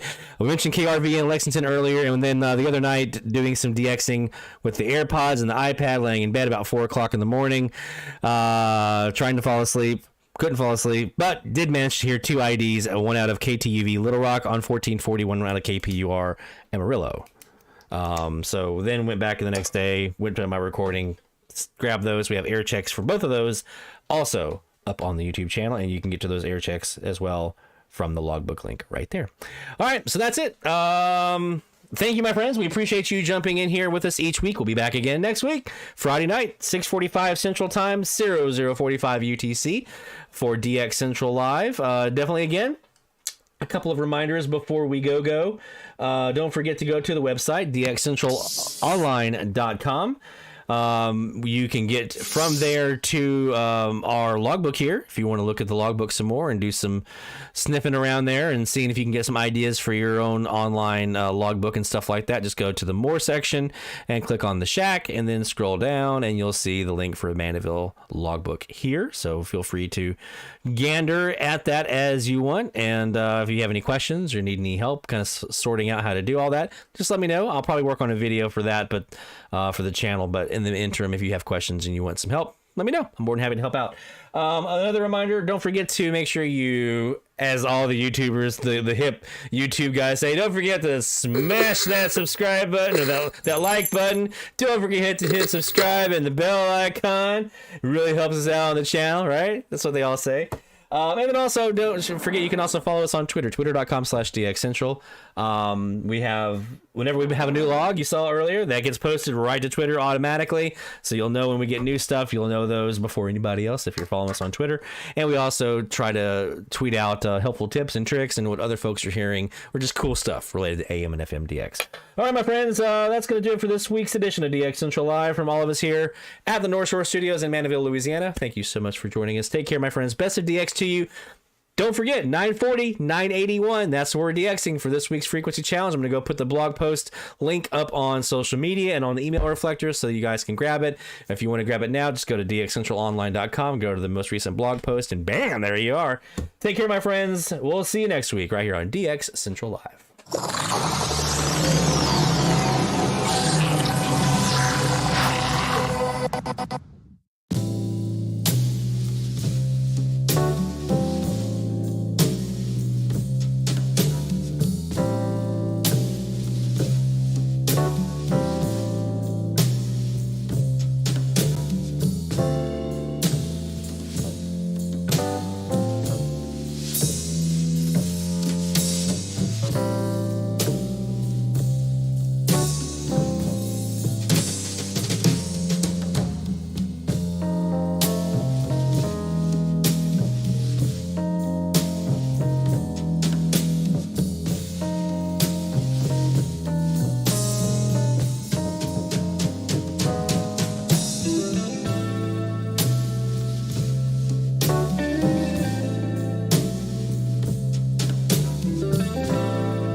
This is DX Central Live.